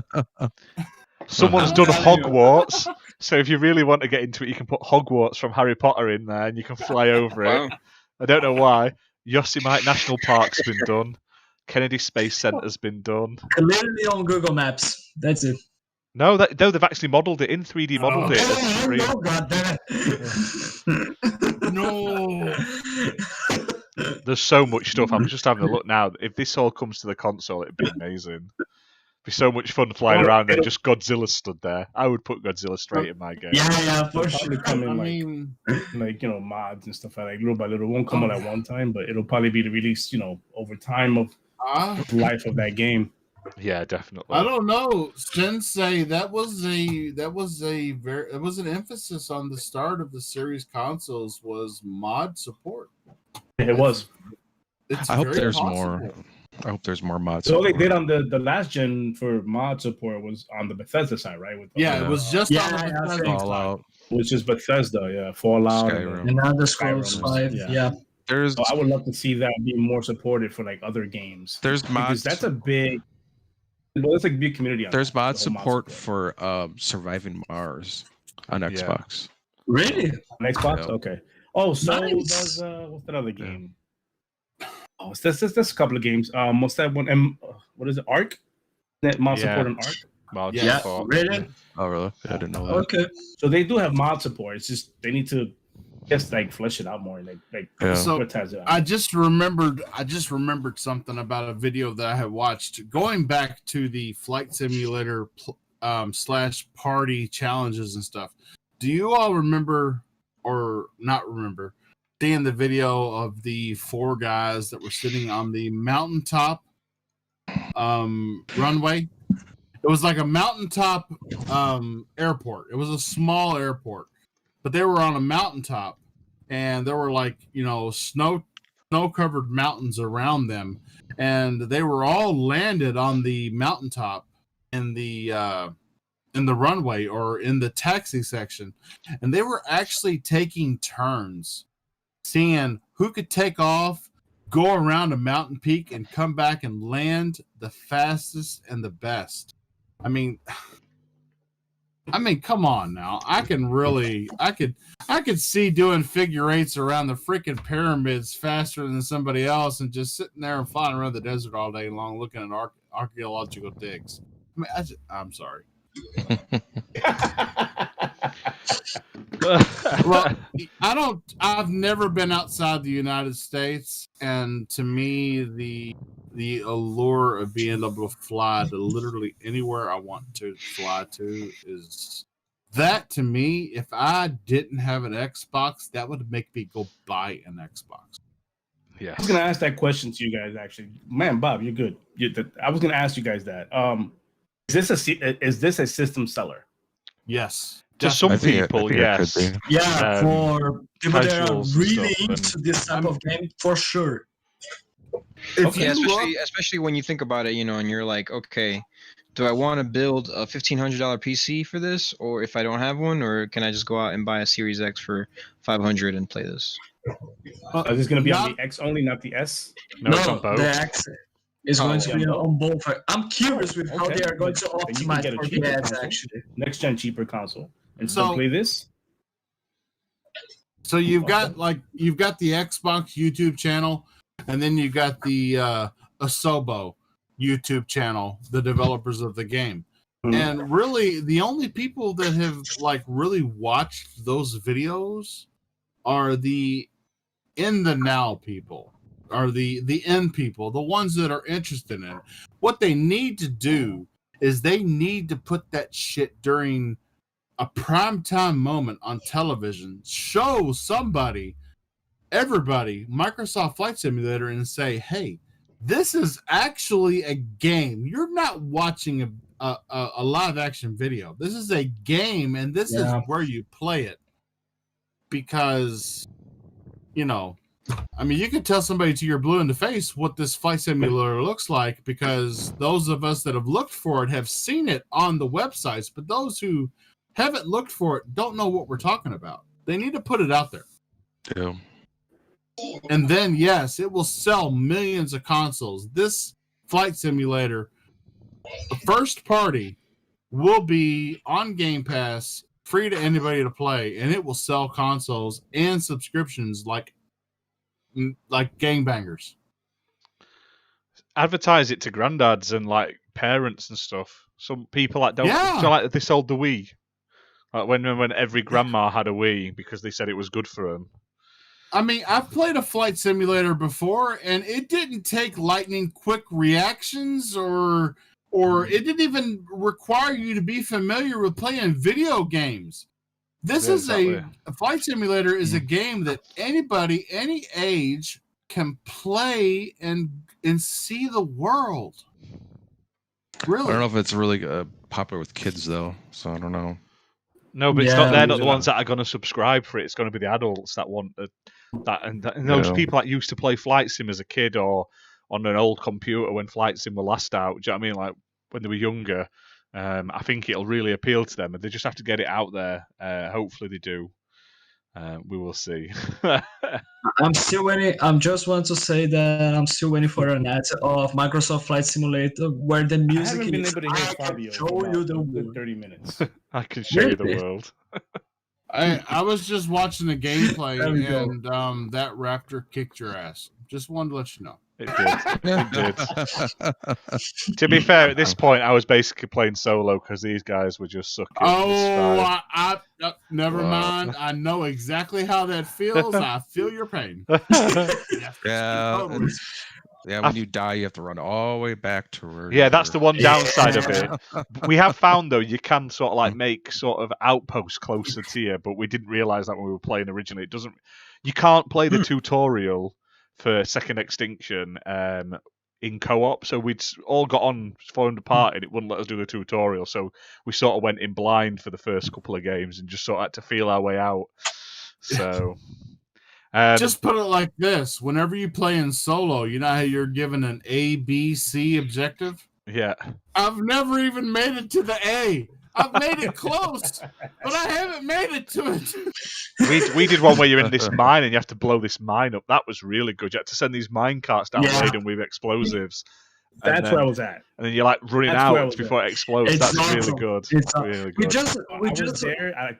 I guess I experienced a bug because the carts, there was no way of moving. I was on not cart A. A made it all the way through. When you're moving B, it went down the elevator shaft, and then it got to a point where you had to like move the the platform down. It wouldn't come down anymore. Like there was no option for bringing it down. So we just kept getting spammed with dinosaurs after dinosaurs after dinosaurs, and it was like, okay, so there's a bug here, and we just kept dying and come back. Like we're not gonna finish this level. we found reset the whole thing. We found another glitch, right? Where I wasn't able to climb, and there was a nothing. moment We could do where nothing. The button wasn't working. Nothing. It was the cart was stuck. It was like a bug. We couldn't do nothing else. God damn it! Right, well, let's wrap this up then because we've been on for an epic 2 hours and 41 minutes already. We've got one last thing to talk about, which we'll just quickly mention because there's not a lot to it. FPS boost is awesome. That's it. Bye bye. Yeah, supposedly there's a rumor going around this week coming. They're going to be announcing 50 plus games getting an FPS boost. We're not sure on the games, but multiple people have said it now. Multiple people are teasing it, so it'll probably be something we'll talk to next week. Once they have been announced, basically. So that's really cool, though. It's great to see more games getting FPS boosts. I'd rather see more 30 FPS games go to 60 than 60 go to 120 because a lot more people would benefit from them. And there's a lot of 30 FPS games that could really do with 60 FPS instead of 60 getting the up to 120. I mean, I'm happy for both, but I think the focus should be on 30 to 60 before 60s to 120s for definite. Just because the amount of people that have got 120 tellies are minute compared. Yeah. So I agree. But that's it. We're going to call it a night. Thank you very much to everyone for watching, everyone who's been chatting in the comments. Thank you to all you guys for coming in. Thank you to Alucard. Thank you so much, Sensei. For Fabio, for Sensei Kills for joining us as a guest. Slayer exclusive, KY Bob of Toys for Bob fame. Myself and anyone. Shout out to Gina that wasn't able to join us, but he'll probably be back for the next episode. Yeah, he has said he may not be able to make all of the May ones, so expect us hopefully to have. If someone can't make it, we're going to look at getting more guests on to fill the gap, because I like having 6 people on the screen. It's OCD and stuff. I just like it to be even. Huge shout outs to our friends, not only Sensei, but also our good friends from Gaming Beyond the Box Nation and Green Pass Gaming. Yeah. Yes. Thank you for coming in the chat as well. Xbox podcast. Yeah. There we go. I have a lot, at the same time, I mean, you may not be expecting it, but having me on the podcast, I'm very close friends with members of RDX. Exactly, yeah. Okay. There we go. There we go. We need to get some of them on. There we go. Yeah, RDX, that's a really good show, man. I mean, I love all those shows, though. I mean, we as a community, we are. If you look at it, every podcast is really interwoven to everybody. I mean, our community is strong. We are a net with many intersections, and we all bounce and depend on each other at the end of the day to drive this home. Yeah, really. Yeah. I would like to do a lot more into podcast stuff. Like, I mean, I know Green Pass Gaming have started doing like versus matches with other podcasts. I think we should do that in the future as well at some point. We just need to get round to organising it. So, Gaming Beyond the Box is getting ready to start a tournament in Fight Night. That I'm down for. I wasn't down for the Tiger Woods, but for Fight Night, you've piqued my attention. And Dealer Gaming is going to be in that tournament, and that's all he does after midnight is play Fight Night against people. So he's going to be hard to beat. We'll get him first round, won't we? That's what happens normally. Never beat him. Never come close. Yeah, that game looks fun. It still looks great, even though it's like old 10 years old. I know. Why have we never had another? Save that for another day. Let's wrap it up. Yeah, let's go. It's time for. Let's go podcast. I gotta go. It's 11 o'clock. Right. It's 11 p.m. here, so it's time to wrap it up. But thank you to everyone for coming. Sensei, do you want to tell them about your podcast that you do, and your content while you're here? May as well get yourself plugged. Oh, a good plug. Well, you can find me on Twitter, talking shit, always under Sensei's Thoughts or Sensei Kills. But I do have my own podcast, which does air every Sunday around 5 o'clock Eastern time in the States. And then I have my live one. That's the podcast with my panel. And then I have my own solo podcast on Wednesday. I do live. I drop that, and that's my Talk My Shit edition. That's where I talk all my shit. I throw on my hat backwards, and I'm just going in on that. But that's where you can find me. Thank you guys for inviting me. I enjoyed today. This has been a pleasure. No worries. Thank you so much. Thank you very much for coming. Thank you, everyone in the chat. Sensei, for jamming with us today. It's been great. I heard you, man. What did I say? I said it's a pleasure. Did I read it? It's a pleasure. Oh, I thought you said I read a script. I'm like, No. I said it's a pleasure to meet you. Like I might have been talking at the same time he talked, so it may have been confused. Don't trust that Slayer; he'll delete you off Xbox. I said, Sensei, thank you so much for jamming with us today. And that might have been the same time as Slayer. So it may have sounded like something else. I'm sorry. Yeah, no. I don't talk to you like that, man. Everyone else does. Slayer's my guy, man. I've been following his account for quite some time. I'm just glad I'm able to meet him, man. Pretty cool. Thank you. Appreciate it. You too. Awesome. Powerman 4K in the comments said Xbox community is stronger than ever, brother. Damn right it is. Yes. It's so good. I mean, me and Fabio started this podcast just us two, and then we've grown. And it's been great. Yeah, exactly. Just because of that. Shout out to Powerman 4K. He is one of my panelists on the Xbox Series podcast. Awesome. Mm-hmm. Which we will not have an episode this Monday. We're going to reschedule it for tomorrow sometime because my gaming schedule, my work schedule got changed. I'm on night shift for the next 2 weeks, so it'll be impossible for me to do the podcast for the next 2 weeks during the day. No excuse, you do it at work. I don't think they want to hear a bunch of background noise over my voice. I don't know. Xbox. Uh, Right. Thank you, everyone. We're going to call it a day. We'll let you get on with your lovely lives. If you listen to this later on Anchor, Spotify, Google Podcasts, it'll be up in the next couple of days. Check us out. The next episode will be next Saturday, 8 p.m. British Standard Times. Like, subscribe to us on YouTube and set your notifications so it bings when we go live. Because we're now on YouTube live instead of on Twitch, and we've been putting up review videos. I'm hoping to get a few more done, and I'm going to be doing some videos with Fabio soon. That'll also be up on the YouTube channel, so just check us out. And we're under XBL Party Podcast on everything. Facebook, Instagram, YouTube, Twitter, and Twitch. God, there's too many of them nowadays. And we will see you all next week. Thank you very much for listening. Yeah. Thanks so much, See you guys. everybody. Thanks for Everybody- listening. Have a good weekend. Shut up.